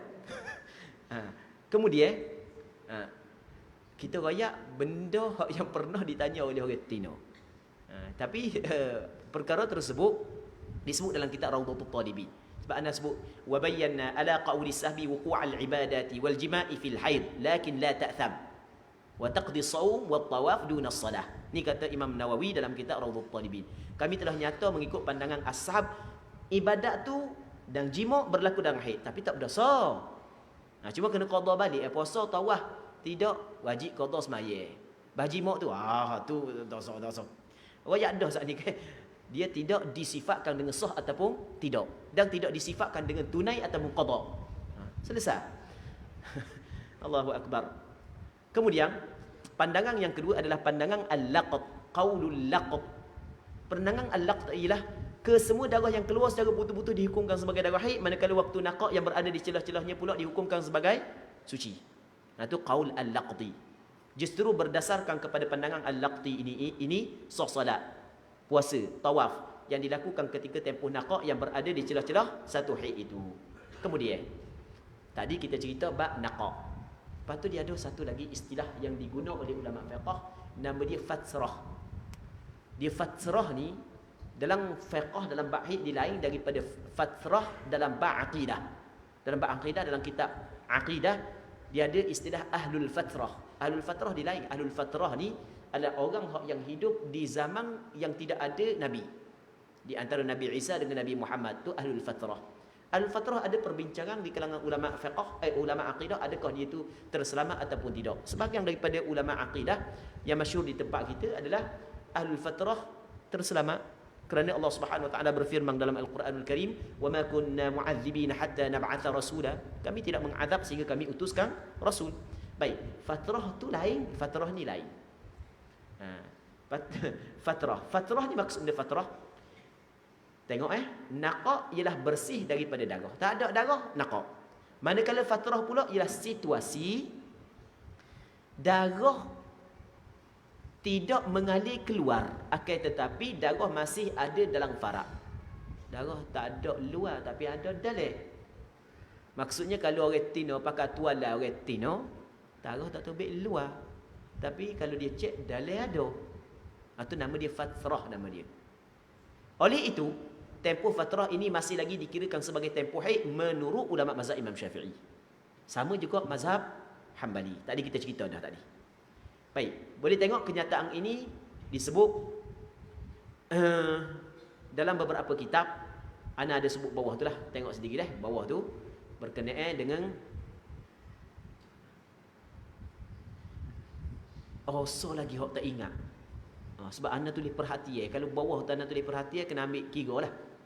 Khilaf pada hukum nakak yang berada di celah-celah satu haid itu adalah nisbah kepada solat, puasa dan perkara yang seumpamanya. Kan tadi kan kita cerita, nakak yang berada di celah-celah satu haid berlaku khilaf di antara qaul sahbi dengan qaul al-laqti. Ada kata haid, ada kata suci. Dia khilaf ni dari bab solat, bab puasa, bab tawaf. Tapi tak khilaf dalam bab iddah. Iddah tak khilaf. Iddah sepakat. Mana pula iddah sepakat? Orang tino dicerai oleh suaminya ketika masih lagi dia datang haid. Iddah dia adalah 3 kali suci. Tiba-tiba dia ni datang darah putus-putus. Datang 2 hari, tak mari sehari. Datang 2 hari, tak mari sehari. Kalau gitu 10 hari selesai dah lah iddah dia. Kata ulama pandangan mu'tamad mazhab, pandangan yang disepakati dalam mazhab Imam Syafi'i kata dok ba'edah tak kira lagu tu. Ba'edah tempoh nakak juga dikirakan haid. Okey, boleh faham ke tak? Kau reti no sekali lagi. Orang Tino faham tak laju sangat kecik tadi. Orang Tino faham tak? Faham Sekarang lagi gini. Dia kita dalam Al-Quran ada ayat Allah Subhanahu wa taala berfirman wal mutallaqatu yatarabbasna bi anfusihinna thalathata quru. Perempuan yang dicerai oleh suami hendaklah mereka menanti beriddah selama 3 quru. Pandangan mazhab Imam Syafi'i 3 quru adalah 3 kali suci. Orang Tino ni dia dicerai oleh suami ketika dia suci. Kemudian dia datang haid, kira sekali suci. Lepas tu suci pula. Datang haid 2 kali suci. Suci pula. Datang haid cukup 3 kali suci. Habis dah iddah dia. Boleh nikah lain dah. Faham tak? Baik. Dalam bab darah keluar putus-putus, tempoh nakak tu dikira ke suci mengikut qaul al-laqti, pandangan yang kedua. Tapi suci dalam bab solat, puasa, tawaf dan seumpamanya. Tidak di dalam bab iddah. Faham tak? Kalau dalam bab iddah ke 10 hari boleh. Habis dah iddah dia. Contoh, orang lelaki dia cerai dia ketika dia tak ada haid, suci. Lepas datang haid sehari, 2 hari. Lepas tu berhenti darah mata. 2 hari berhenti darah, mari pula. Dia kata mari pula ni. Suci kali kedua. Dah ni kata dia nya. Pada baru dia mari baru ni. Lepas mari 2 hari, berhenti pula 2 hari. Lepas tu mari pula. Cukup dah 3 kali suci. Tak sampai 10 hari, selesai dah dia. Lepas dia kira kan? Kira gitu. Tak kena gitu. Faham tak? Okey, baik. Sebab itulah anda tulis di sini, khilaf pada hukum nakak yang berada di celah-celah satu haid ini adalah nisbah kepada solat, puasa dan perkara yang seumpamanya. Adapun nisbah kepada iddah, maka ijma' ulama mengatakan bahawa nakak itu tidak dikirakan sebagai suci. Okey, jelas Kenyataan ini dinyatakan dalam beberapa kitab, antaranya kitab Mughnil Muhtaj. Kemudian dalil itu ada lagi anda sebut. Perbezaan di antara nakak dan tuhur. Kalau kita perhati molek, tadi kita ada sebut nakak. Lepas tu kita ada sebut tuhur. Lepas tu kita ada sebut fatrah. Fatrah adalah tempoh yang haid, darah haid ada dalam kemaluan tapi tidak tumit luar. Pandangan mazhab Imam Syafi'i, tempoh itu adalah tempoh haid. Okey, itu fatrah. Tidak perbezaan di antara fatrah dengan nakak ni tak ada darah langsung. Sekarang ni kita nak bincang satu lagi perbezaan di antara nakak dengan tuhur. Tuhur ni tadi kita cerita dah Tuhur ni suci di antara satu haid dengan haid yang berikutnya, suci di antara haid dengan nifas, suci di antara nifas dengan haid. Itu makna tuhur. Okey, baik. Apakah perbezaan di antara nakak dan tuhur? Sebelum kita sebut perbezaan, maksud nakak ialah bersih daripada darah. Tak ada darah nakak. Adapun maksud tuhur ialah tempoh yang tiada padanya darah haid dan nifas. Tak ada haid, tak ada nifas, tu tuhur.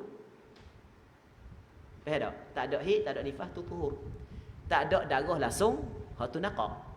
Jadi bermakna nakak itu ada kalanya tuhur dan ada kalanya haid. Payah belakang ni nak mikir ni.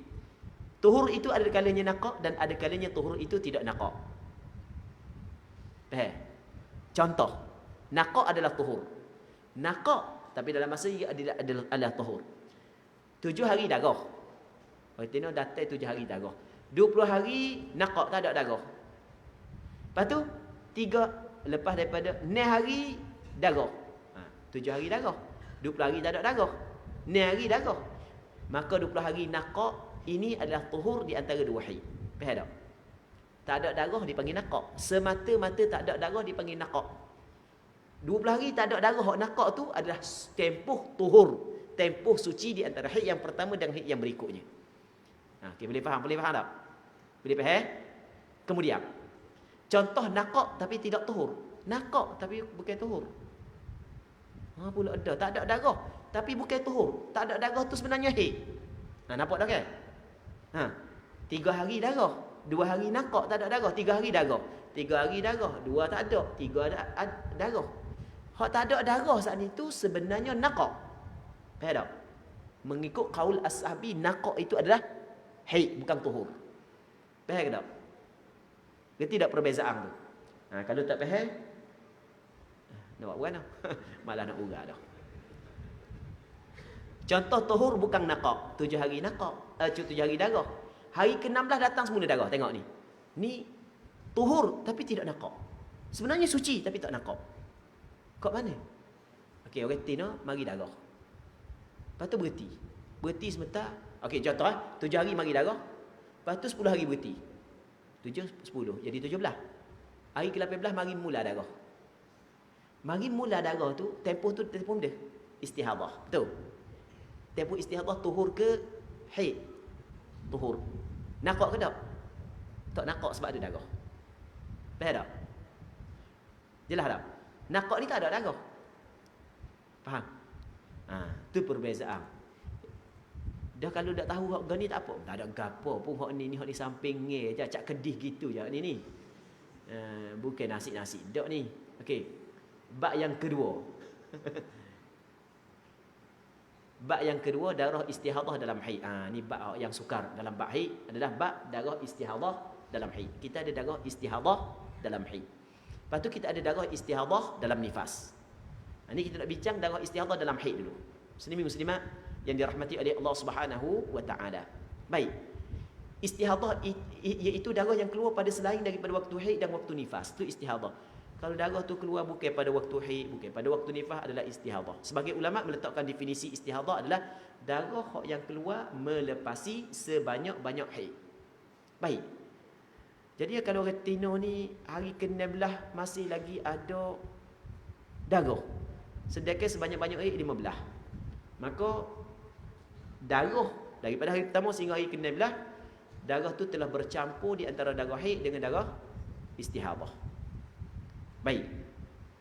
Sebelum kita nak bincang bab ni, kita kena sebut kepada retina dulu, dan kita rasa adalah retina tahu dah bab ni, dan ramai juga retina tak tahu bab ni. Tak tahulah. Ada retina tahu ke tak, ada retina tak tahu, ramai mana hak tahu, ramai mana tak tahu. Retina kalau tubik darah lebih daripada 15 hari tanpa berhenti, kita bagi tahu tanpa berhenti. Sebab kalau berhenti dia ada perbincangan yang lain. Kalau berhenti contoh, mari darah 14 hari setengah, berhenti sehari, kemudian hari ke-16 mari mula, jelas hari ke-16 adalah istihadhah kerana darah tersebut keluar di dalam waktu baqiyatit tuhur. Okey, selesai tu kan? Kita bincang dah. Hak ni kedua ni, kes yang kedua adalah hari tina mari hari pertama, kedua, ketiga, keempat, kelima, keenam, 15 ada lagi, 16 ada lagi. Jadi kira memang lebih daripada 15 hari, 15 malam. Cara kira betul dah. 15 hari, 16 ada lagi. Jadi bermakna apabila ada hari ke-16 keluar lagi, daripada hari pertama sehingga hari ke-16 telah bercampur dalam tempoh tersebut di antara haid dengan istihadhah. Kita nak bincang bab istihadhah ni adalah kita nak tengok bagaimana kita nak hukum darah tersebut. Berapa hari haid, berapa hari istihadhah. Cuma ramai juga di kalangan orang Tino, kalau kita tanya dia, kalau darah keluar lebih daripada 15 hari, dia akan kata haid dia 15 hari, hari ke-16 adalah istihadhah. Kenyataan tersebut adalah kenyataan yang tidak betul. Orang Tino faham tak? Faham dah kedah tu kan? Jadi kalau darah keluar lebih daripada 15 hari, hari ke-16 masih lagi ada, tiba-tiba dia pergi kata hari pertama sehingga hari ke-15 adalah haid, hari ke-16 adalah istihadhah. Itu adalah kenyataan yang salah. Tapi bukan salah secara mutlak, salah secara umum. Sebab dalam hal-hal tertentu betul. Kita bukan kata salah secara mutlak, tapi menggunakan kaedah itu salah. Boleh faham ke tak orang Tino? Orang Tino kata, salah mana pula kita duk belajar jak kecil lagi gitu. Mari dia kata salah. Baik, ulang balik. Darah mari daripada hari pertama sehingga hari ke-16 tanpa berhenti. Dia tidak boleh kita nak hukum hari 1 hingga 15 adalah haid, hari ke-16 adalah istihadah, tak boleh. Baik, salah. Salah di sisi pandangan mazhab Imam Syafi'i menggunakan kaedah itu. Takut ada mazhab lain. Juga mazhab lain tak ada.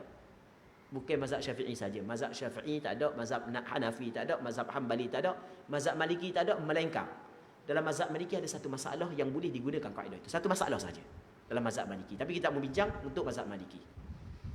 Mazhab Syafi'i betul dalam hal tertentu. Betul gini. Contoh, hari pertama sehingga hari ke-15 darah hitam. Hari ke-16 darah merah. Mazhab Imam Syafi'i katakan 1-15 adalah haid, hari ke-16 adalah istihadah. Tapi bukan menggunakan kaedah 15 hari haid, hari ke-16 istihadah. Bukan menggunakan kaedah itu. Sebab kita kata benda, secara umumnya menggunakan kaedah itu salah. Tetapi bukan setiap kes salah. Ada hal-hal tertentu betul. Tapi salah menggunakan kaedah itu. Orang Tino kata, apa tak boleh kau guna kaedah tu? Pak kita rasa mudah guna kaedah tu. Kira mazhab taisir mudah. Kan agama tu mudah. Pas mudah lah guna kaedah tu. Masya Allah. Dia kadang-kadang ada juga orang Tino hafal gitu. Dia sebenarnya dia mudah. Agama Islam mudah. Biasa kita ungkapkan agama Islam mudah. Tapi sebenarnya perkataan agama Islam mudah dia bukan sebagai dalil. Dia bukan sebagai dalil. Ada kau dalil ulama fiqh kata antara dalilnya Quran, hadis, qiyas, ijma' ulama mudah. Tak usah lagi dalil. Tak ada. Dia mudah saat itu bukan dalil. Baik, dia maksud mudah ni adalah benda yang mampu dilakukan oleh mukallaf. Siapa kata mudah berjihad? Siapa kata mudah? Orang yang tidak pernah berjihad, tidak pernah duduk di bumi ribat, rasa mudah. Orang yang duduk di bumi ribat, tengok penduduk Gaza duduk di bumi ribat, duduk dalam tanah. Kita sok kata dalam tanah, orang Tino duduk dalam bilik gelap nangis. Tiuk sore. Duduk dalam bilik gelap, duduk dalam tanah. Siapa kata mudah? Siapa kata mudah bangun subuh? Siapa kata mudah? Dia sebenarnya mudah ni bukanlah menjadi dalil kepada hukum, bukan. Baik. Jadi saya rasa mudah guna kaedah 15 hari hari ke-16 istihadah. Tak kena, tak boleh gitu. Tak ada pun ulama mu'tabar yang dijadikan ikutan menggunakan kaedah itu. Sebab kalau awak guna kaedah itu banyak masalah sebenarnya. Ada tempat-tempat awak jadi bersikap zalim sebenarnya. Ni istilah ana guna dah. Ada beberapa tempat tu awak jadi zalim sebenarnya. Mana? Ni saya buat contoh dah. Nak nampak zalim, guna kaedah tu. Orang Tino mari darah 10 hari teh, 10 hari merah. Kita tengok ni, nak ayat zalim ni. Orang Tino guna kaedah tu. 10 hari hitam, 10 hari merah. Jadi semua sekali berapa hari? 20 hari. Lepas tu dia kata mana? Haid dia 15 hari. Hari ke-16 hingga hari ke-20 adalah istihadah. Kita kata zalim awak buat kerja gitu. Apa zalim kata dia? Mana zalimnya? Sekarang ni hari pertama sehingga hari ke-11 hingga 15 darah warna gapo? Merah. 16 sampai ke-20 warna gapo? Merah. Dah merah sama ke tak? Sama. Apa awak hukum berbeza? Kata darah pada hari 11 sampai 15, kenapa aku dianaktirikan? Diberi hukum aku berbeza dengan saudara aku daripada 16 sampai ke-20. Boleh faham ke tak? Kita dalam kaedah agama kita diberi hukum yang sama kepada benda yang sama dan diberi hukum yang berbeza kepada perkara yang berbeza. Okey, boleh faham? Hukum yang sama kita beri ke benda yang sama, kita beri hukum yang sama. Benda yang berbeza kita beri hukum yang berbeza. Jadi kalau benda sama diberikan hukum yang berbeza tanpa ada alasan yang membezakan di antara dua perkara tersebut, itu adalah suatu kezaliman. Sebab tu kita kata zalim menggunakan kaedah itu. Boleh faham tak? Baik. Dah nak cari mana hok sebut dalam kitab? Tak ada sebut dalam kitab tu, ambil rekod je perkataan tu. Bukan semua benda yang kita nak royak tu ada disebut dalam kitab. Perkataan zalim tu ambil rekod je. Jadi nak royak Tu benda. Kalau dalam kitab dikata mana? Kita telah meletak hukum secara rambang. Kita telah membezakan di antara benda mutamathilat. Sepatutnya benda mutamathilat ni kita kena bagi hukum yang sama. At-taswiyah bainal mutamathilat wat-tafriq bainal mukhtalifat. Kita kena beri hukum yang sama di antara benda yang sama dan kena beri hukum yang berbeza di antara benda yang berbeza. Jadi sebab itulah mengikut pandangan mazhab Imam Syafi'i, mula-mula kita kena cari perbezaan yang terdapat pada sifat darah terlebih dahulu untuk diberikan hukum yang berbeza. Okey, boleh faham ke tak? Baik. Ni untuk kita faham masalah tak boleh, tak kena. Awak pergi hukum 15 hari air kena adalah istihadah untuk semua keadaan. Guna kaedah itu adalah tak kena. Okey. Jadi untuk hak betulnya lagu mana? Nanti kita akan jawab lepas daripada ni. Perempuan mustahadah dalam haid. Perempuan mustahadah dalam haid ada 7 bahagian. Ada 7 kategori. Baik. Pertama, makna dia mubtadaah mumayyizah. Yang keduanya adalah mu'tadah mumayyizah. Okey, gini. Kita bab ni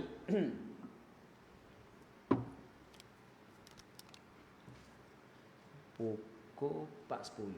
Okey, dari. Ataupun kejap. Kita sikit lagi, lepas tu kita buka soalan kejap lagi. Lebih pada dah 15 minit lagi kita buka soalan dah.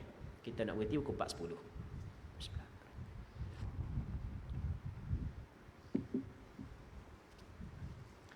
Untuk kita faham masalah ni kita kena ingat empat istilah dia mudah. Yang pertama istilah dia mubtadaah, yang keduanya mu'tadah, yang ketiganya mumayyizah, yang keempatnya ghairu mumayyizah. Ingat 4 istilah ni dulu.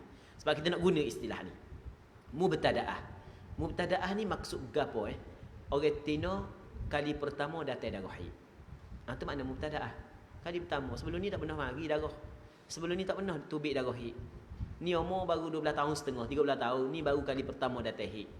Oh, saya rasa jadi dewasa dah lah ni, baru datang haid kata dia. Umur 12 tahun setengah, 13 tahun. Itu nama dia mubtadaah. Mu'tadah adalah orang tino hak sebelum ni pernah dah datang haid. Ni bukan kali pertama, ni kali keberapa tak ada nak kira dah Okey, itu mu'tadah. Yang ketiganya mumayyizah. Mumayyizah ni adalah perempuan yang melihat ada terdapat perbezaan pada sifat darah. Nanti kita akan bincang apa makna sifat darah. Baik, yang keempatnya ghairu mumayyizah. Ghairu mumayyizah ni dia tidak melihat ada perbezaan pada sifat darah. Hari pertama sehingga hari ke-17 satu sifat aja darah. Itu nama dia ghairu mumayyizah. Okey, 4 ni. Mubtadaah, mu'tadah, mumayyizah, ghairu mumayyizah. 4. Cuma ana ada satu cerita sikit yang berkait dengan mubtadaah. Ada satu cerita berkenaan dengan mubtadaah. Dulu kita duk mengajar bahid daripada kitab-kitab Arab. Sebelum daripada kita nulis, kita baca mubtadaah. Apabila kita rasa nak terjemah, cari kitab-kitab yang boleh kita terjemah untuk dibincangkan dalam program daurah, kita boleh tengok, ada kitab hak yang munasabah. Kita Taqrirat As-Sadidah, lepas tu kita ambil bahid, kita terjemah untuk diguna dalam program daurah. Sampai bab ni kita tulis mubtadaah. Kita tak tahu lagi lepas sebelum tu ada buku-buku yang ditulis oleh sebahagian daripada asatidah di tempat kita, jazahumullahu anna khaira, semoga Allah Subhanahu taala memberikan jarang yang banyak untuk mereka. Mereka tulis mubtadi'ah. Aku tak tahu lagi, hari tu baru tahu. Masa tu tahu lagi. Tiba-tiba lepas tu ada beberapa orang sahabat apabila dia tengok kita ni duduk mengajar, buat daurah bab darah wanita. Baik. Tapi sebenarnya kena sebut juga, ana sebenarnya bukanlah fokus daurah kepada darah wanita sebenarnya. Sebab ada juga baru ni pergi ke Negeri Sembilan. Jabatan Mufti Negeri Sembilan 2 kali dah jemput ana untuk membentang kangfit darah wanita untuk staf-staf di Jabatan Mufti. Lepas tu baru ni pergi, kebetulan Ustaz Hakim Uthman hak yang pencetak buku ana ni, dia pergi sekali dengan retina dia pergi sekali. Lepas tu ramai-ramai tu mari, ustaz ni pakar bab darah ke, bab lain tak erti ke? Dia ingat kita ni duk cara ke bab darah ajalah. Dan sebenarnya kita daurah kita bukan bab darah aja. Jadi adalah beberapa ilmu hak yang lain pun. Bukan pandai sangat, bolehlah slow-slow. Jadi bukan kita fokus bab darah. Cuma kita nak ceritanya, ada orang bagi buku-buku bab darah wanita, hak yang ditulis oleh ulama daripada Indonesia pun ada, daripada ilmuwan tempatan pun ada. Anda pun buka belek nak baca, mubtadi'ah, sudah dah. Aku duk baca sebelum ni mubtadaah. Tiba-tiba dalam buku dia mubtadiah. Hak mana betul sebenarnya ni? Sinilah. Jadi sudahlah. Ana pun buka dalam kitab syarah-syarah. Peringkat awal tu ana tengok kepada definisi yang disebut oleh ulama-ulama fiqh. Betul cara aku ni. Sebab dalam kitab fiqh dia sebut ta'rif mubtadaah adalah hiyallati ibtada'aha ad-dam. Itu ta'rif dia. Allati ibtada'aha ad-damu. Ad-damu fa'il, ha maf'ulun bih. Ha kembali kepada perempuan. Maf'ulun bih kena guna isim maf'ul. Jadi mubtada'ah. Ad-dam adalah mubtadi'. Itu kaedah orang belajar ilmu tata bahasa Arab dia faham. Kena aku ni. Lepas tu nak carilah dalam mana kitab hak yang menyebut secara jelas tentang perkara ini. Ana buku macam-macam kitab. Last sekali ana jumpa beberapa kitab. Antara kitab yang ana jumpanya adalah kitab yang dikarang oleh Imam Ibn Salah, Syarah Mushkilul Wasit. Yang mana Imam Ibn Salah bawah ni ana ada tulis. Ada tulis. Imam Ibn Salah dikatakan dalam kitab Syarah Mushkilul Wasit, qalu mubtada'ah. Qalu yakni qala al-fuqaha pada muka surat berapa Muka surat 54. Tengok nota kaki. Qalu mubtada'ah bi fathid dal. Maf'ulah isim maf'ul ala annahu yuqal ibtada'ah ad-dam. Fahiya mubtada'ah. Wa lam ajidhu mansusan alaihi fi kutubil lughah. Tapi Imam Ibn Salah kata, aku kalau bab ni aku cari dalam penggunaan dalam kitab-kitab lughah tak jumpa. Tapi walam yakul hal fuqaha'u bi kasri dal. Ulama fiqh tak ada kata mubtadi'ah. Tu walam yakul hal fuqaha bi kasri dal. Okey, yang belajar ilmu tata bahasa Arab tak perlu terjemahlah. Kata walam yakul hal fuqaha bi kasri dal ala annaha fa'ilah. Isim fa'il. Tidak gitu. Baik. Kama fil mu'tadah wa baqil mustahadat. Lepas tu kemudian ana pun cek-cek, adalah beberapa orang ulama dalam kitab mereka dia kata baca dengan mubtadaah. Lepas tu dia kata Imam Ibn Salah mengkritiklah baca mubtadaah sebab dia tak jumpa dalam kitab dalam lughah, dia tak jumpa. Antaranya adalah Imam Qalyubi. Lepas tu dia kata atas pandangan Imam Ibn Salah wa ala hadha, maksudnya wa in jaraina ala hadzal qaul, andai kata kita berlaku di atas pandangan ini, maka kena kata mubtadi'ah, kata dia. Jadi ada orang kata orang boleh baca belakalah mubtadaah mubtadi'ah. Baik. Sebab berdasarkan kepada apa yang sebut lagu tu. Tapi setelah daripada dibuat kajian secara mendalam, ana sendiri ana raya ana buat kajian daripada bermacam-macam pandangan, daripada kitab-kitab turath, daripada bermacam-macam mazhab, apa hak yang dibaca oleh ulama fiqh kebanyakannya adalah mubtadaah. Kebanyakannya adalah mubtadaah. Hak yang kata mubtadiah ada, tapi pandangan itu adalah pandangan yang lemah. Sebab itulah Imam Ibn Salah sendiri hak yang mengkritik, yang maksudnya dia kata aku tak jumpa pun dalam penggunaan lughah, dia pun telah mengiktiraf walam yaqul hal fuqaha'u bi kasri dal. Faham tak? Jelas dah? Baik. Ni ada cerita sikit. Lepas tu di bawah tu ana buat perhatian penulis. Ambolah sengaja tidak menterjemahkan teks Arab dalam perbincangan ini kerana perbincangan seperti ini hanya sesuai untuk penuntut ilmu yang telah memiliki asas ilmu tata bahasa Arab. Pastinya penuntut ilmu yang seperti ini akan memahami perbincangan ini walaupun tiada terjemahan. Tak ada terjemahan, orang pakar belajar ilmu tata bahasa Arab lah benda hak ana royak ni. Ala kulli hal, orang hak guna istilah mubtadi'ah masih lagi ada wajah, tapi pandangan hak yang lebih tepat, hak yang diguna oleh ulama-ulama fiqh adalah mubtadaah, bukan mubtadiah. Tapi tak ada masalah pun nak guna mubtadiah. Cuma apabila benda tu berlaku percanggahan, kita kena buat kajian mana hak yang lebih tepat antara dua perkara tersebut. Baik, kemudian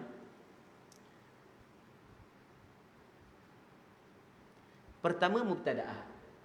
Kita royak nak buka soalan. Okey, kita tunggu soalan. Ada tak soalan nak tanya? Rasanya soalan ni telah terjawab. Soalan ni rasanya telah terjawab. Yang orang tanya. Ada tanya akak tangan lah. Kalau retina takut jauh tak dengar. Kau ada mikrofon? Boleh wii kau retina?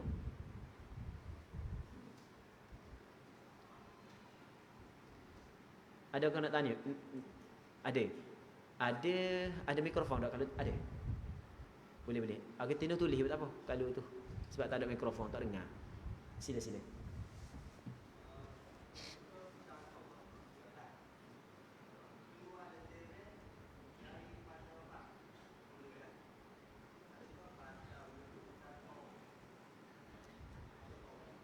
Jadi orang Tino masuk tawaf tiba-tiba keluar lendir. Tubik lendir. Adakah batal wudu ataupun tidak? Itu soalan kan? Kita belajar dalam ilmu fiqh. Sebab ni kalau kira bab lain ni kan. Okey, nanti je dah. Sebab gini, ni bab lain. Hak ni tidak termasuk dalam bab darah ni. Tak apalah, dia tanya kita jawablah. Baik. Kalau retina tengah tawaf tiba-tiba tubik lendir. Adakah batal wudu ataupun tidak? Okey, baik. Antara perkara yang membatalkan wudu yang kita bincang dalam kitab fiqh adalah al-khariju min ahadis sabilain min al-qubuli wad-duburi rihun aw ghairuhu illa al-mani. Itu hak yang disebut dalam kitab. Tengok dalam kitab Matan Safinatun Najah disebut. Antara perkara nawaqidil wudu, perkara yang membatalkan wudu adalah keluar sesuatu daripada salah satu daripada dua jalan. Sama ada hak yang keluar saat itu adalah rihun aw ghairuhu, angin ataupun selain daripada angin. Setengah kitab syarah menyebut sama ada hak yang keluar tu adalah benda mu'tad ataupun ghaira mu'tad, benda hak yang biasa keluar kecing begok ataupun hak yang tidak biasa keluar, semuanya membatalkan wudu illal mani, melainkan mani. Jadi kesimpulan, kalau lendir tu keluar melalui farak perempuan tubik daripada dalam, maka ia membatalkan wudu.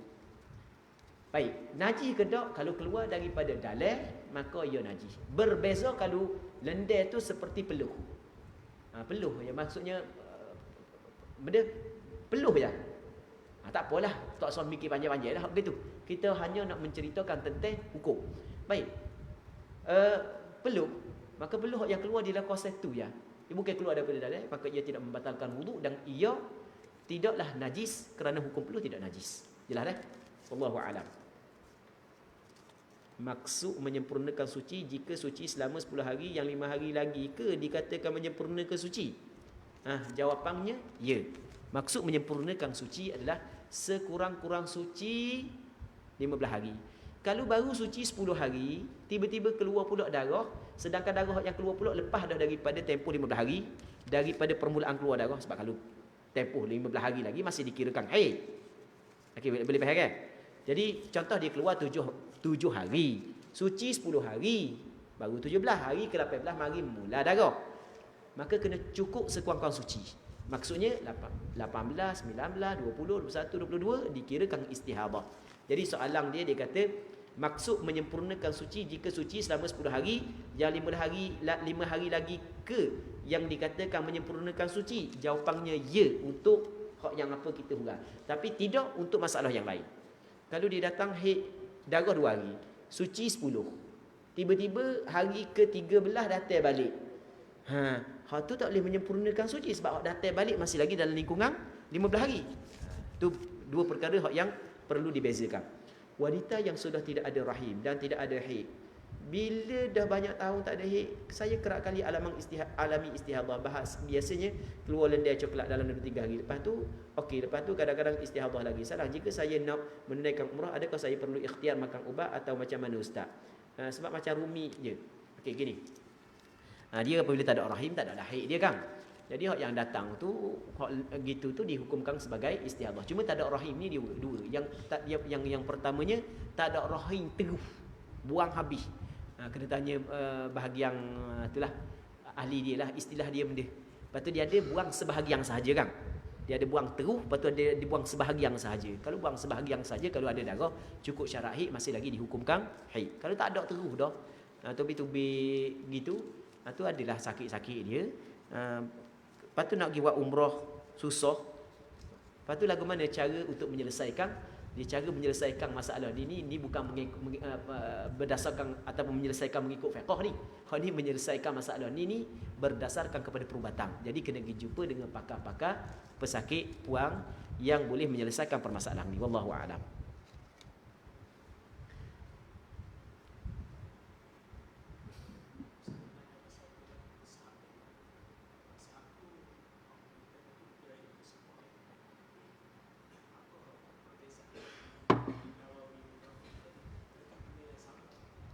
Baik. Bagus soalan yang Bagus sebenarnya ditanya soalan itu. Terima kasih banyak dah. Tino. Okey. Nanti kita jawab ini. Jadi tadi kita duk goyak perkataan qaulul laqati dengan qaul as-sahb.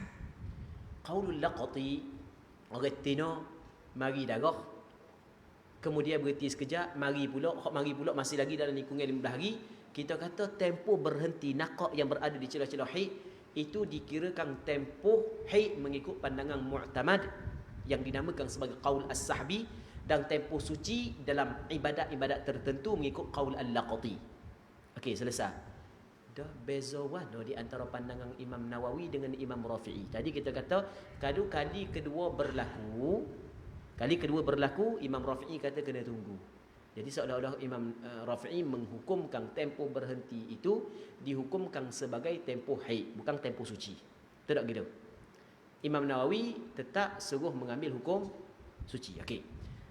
Sebenarnya soalan ni adalah soalan yang memang soalan yang bagus sangat.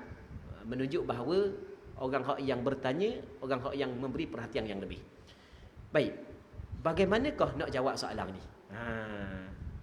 Baik, soalan ni sebenarnya bukan soalan yang payah. Dia juga soalan payah. Soalan payah hamba kena tarik nafas panjang. Sebab apa? Sebab hamba kena hurah saat ni tu banyak sangat kena hurah. Hak ni dak susah sebenarnya. Okey. Hamba nak cerita dulu. Sekarang lah ni hamba cerita melalui contoh saja. Hari pertama datang haid, hari kedua datang haid, hari ketiga darah berhenti. Sepakat di antara Imam Nawawi dan Imam Rafi'i mengatakan bahawasanya perempuan ini kena mengambil hukum perempuan suci. Kalau belum pernah terjadi darah datang dan berhenti semula. Okey, sepakat di antara Imam Nawawi dengan Imam Rafi'i mengatakan perempuan ini kena mengambil hukum perempuan suci. Sebab itulah tadi dikata ni la khilafa. Dalam kitab An-Najmul Wahaj ada menyebut tidak ada khilaf.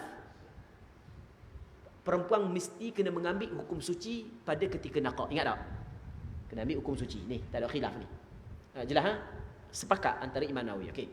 Kemudian tubik semula darah, hari keni. Sini barulah dia mengetahui, tempoh dua ni adalah tempoh haid mengikut qaul as-sahbi, tapi qaul al-laqti tetap mengatakan suci. Okey, selesai bab ni. Hak ni tak ada khilaf di antara Imam Nawawi dengan Imam Rafi'i. Jelas kan? Okey, bulan berikutnya. Ni bulan berikutnya. Imam tiba-tiba orang Tino ni mari darah 2 hari berhenti. Imam Rafi'i kata gana tempoh berhenti ni terus dihukumkan sebagai tempoh haid berdasarkan kepada bulan lepas. Boleh faham tak? Imam Nawawi kata dak. Awak nak kata haid mesti kena ada darah. Sekarang ni tak ada darah. Dah kan bulan lepas mari mula, bulan lepas. Bulan ni kita kira lain. Sebab apabila berhenti boleh datang balik dan boleh berhenti terus. Kaedah itu terpakai untuk bulan kedua, ketiga dan keempat. Boleh faham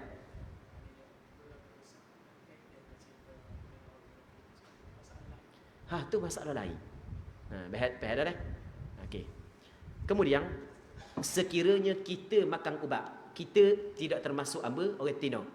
Kita makan ubat perancang. Sebab kata orang Jakarta tak makan ubat perancang ni. Sebab dia kata sekiranya kita makan ubat perancang, kemudian kesangnya haid on off. Nak kira gana, kata dia. Mari, tak mari.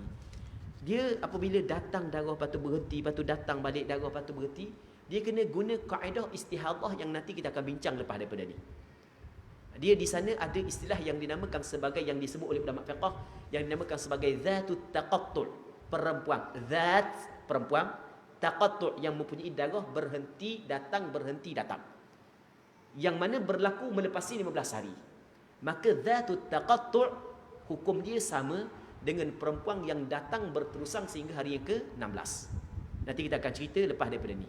Jadi soalan ni kalau jawab jadi bermakna kita akan bincang belaka dah berkenaan dengan perempuan istihadah yang 7. Kalau kita jawab soalan ni. Jadi dah nak jawab lagi sebab panjang kena bincang ni. Wallahu a'lam. Okay, ada satu soalan lagi, kita buka satu soalan lagi kalau ada. Apakah solusi bagi seorang perempuan yang berkejaya dan dia haidnya berhenti ketika dia bekerja? Dia Orang Tino apabila dia bekerja, tiba-tiba darah haid dia berhenti di tempat kerja, maka wajib dia kena solat dengan kesepakatan ulama. Kerja tidak menggugurkan kewajipan solat. Dan sebelum daripada ni, Ana ada buat penulisan yang panjang berkenaan dengan masalah ni. Ana buat penulisan yang panjang berkenaan dengan masalah ni. Baik. Kemudian, apakah solusi? Orang Tino tengah duduk sekolah darah berhenti, tengah kerja darah berhenti, apakah cara untuk dia solat? Okey. Ana boleh bagi satu je solusi, yang iaitu atas pandangan sebahagian daripada ulama boleh melakukan jamak kerana masyaqqah. Di sana ada pandangan sebahagian daripada ulama fiqh, dan pandangan ini adalah pandangan yang kedua dalam mazhab Imam Syafi'i. Pandangan dalam mazhab Imam Syafi'i, pandangan mu'tamad, uzur yang boleh menjamakkan solat dua sahaja. Yang pertamanya adalah safar, yang keduanya adalah hujang. Manakala masyaqqah, sakit, hak ni bukanlah keuzuran yang boleh jamak solat mengikut pandangan mu'tamad dalam mazhab Imam Syafi'i. Namun di sana ada pandangan yang kedua dalam mazhab Imam Syafi'i dan pandangan sebahagian daripada ulama fiqh yang lain, yang mengatakan bahawasanya boleh jamak ketika masyaqqah, ketika susah, berdasarkan kepada hadis yang diriwayat oleh Abdullah bin Abbas yang dikeluarkan oleh Imam Muslim dalam kitab sahih beliau. Kata Abdullah bin Abbas, Nabi SAW jama'a fil Madinati. Rasul melakukan jamak sembahyang ketika Rasul berada di Madinah tanpa bermusafir dan tanpa hujang, tanpa ada perasaan takut, bukan kerana perang, bukan kerana hujang. Begitu lebih kurang maksud hadis Rasulullah sallallahu alaihi wasallam. Lafaz anda tak mari, lafaz hadis. Cuma ingat hadis ini dikeluarkan oleh Imam Muslim dalam kitab sahih beliau daripada Abdullah bin Abbas. Kemudian berdasarkan kepada hadis ini, sebahagian ulama fiqh kata apa Rasulullah buat jamak di Madinah sedangkan tidak ada hujang, sedangkan tidak bermusafir. Sebahagian ulama fiqh kata kerana sakit, sebahagian ulama fiqh kata kerana ada masyaqqah. Dan Abdullah bin Abbas menyebut kerana dia tak mahu membebankan kepada umat dia. Okey, maka ada sebahagian daripada ulama fiqh mengatakan boleh jamak kerana masyaqqah. Maka perempuan tersebut niat untuk melakukan jamak atas pandangan tersebut. Jadi aku nak jamak solat ni di rumah lagi. Cuma jamak sahaja, bukan qasar. Kerana qasr hanya khusus untuk orang yang bermusafir. Ijma' ulama, sebab yang mengharuskan qasar adalah bermusafir. Manakala jamak dia ada sebab-sebab yang lain. Jadi ambil pandangan tersebut boleh jamak. Jadi tak apalah. Amu nak jamak sembahyang ni di rumah. Kaki siapa di rumah buat zuhur 4, asar 4. Bukan buat dua-dua. Sebab dia bukan musafir. Jangan pula kan kita ni bermusafir daripada dunia ke negeri akhirat. Berguna pun musafir tu gak payah. Wallahu a'lam. Okey, selagi soalan lah. Lepas tu kita faham asal pula.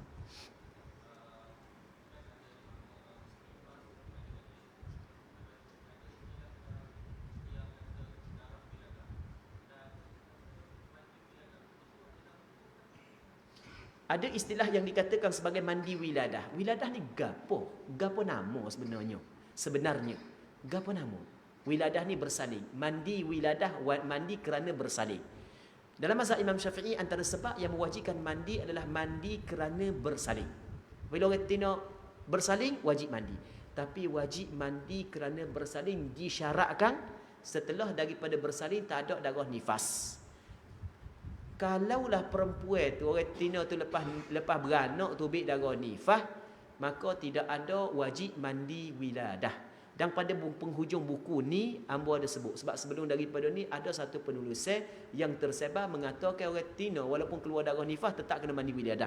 Kenyataan itu tidak betul mengikut pandangan mazhab Imam Syafi'i.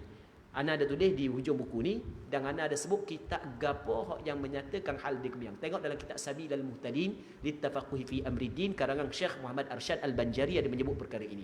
Apabila orang tina selepas daripada bersalin keluar darah nifas lalu tak ada dah wajib mandi wiladah. Tak ada wajib mandi wiladah. Bukan tak sah mandi. Kadang-kadang orang tina tak faham ni, orang kaya tak ada wajib mandi wiladah. Tak boleh mandi kau. Kita kata buat kewajipan mandi wiladah tu tak ada. Awak nak mandi hak tu bagus. Busuk kohong dah bau tubuh tu mandilah. Cuma tak ada kewajipan mandi wiladah setelah daripada keluar darah nifas. Selesai dah? Okey, wallahu alam. Nanti kita sambung balik lepas daripada asar insya-Allah. Start daripada pukul apa? Kita sambung. Bagi orang yang ada keuzuran tak ada masalah nah. InsyaAllah kita akan start pukul 5, 10 hingga pukul 6 insyaAllah. Allah subhanahu wa ta'ala a'la wa a'lam.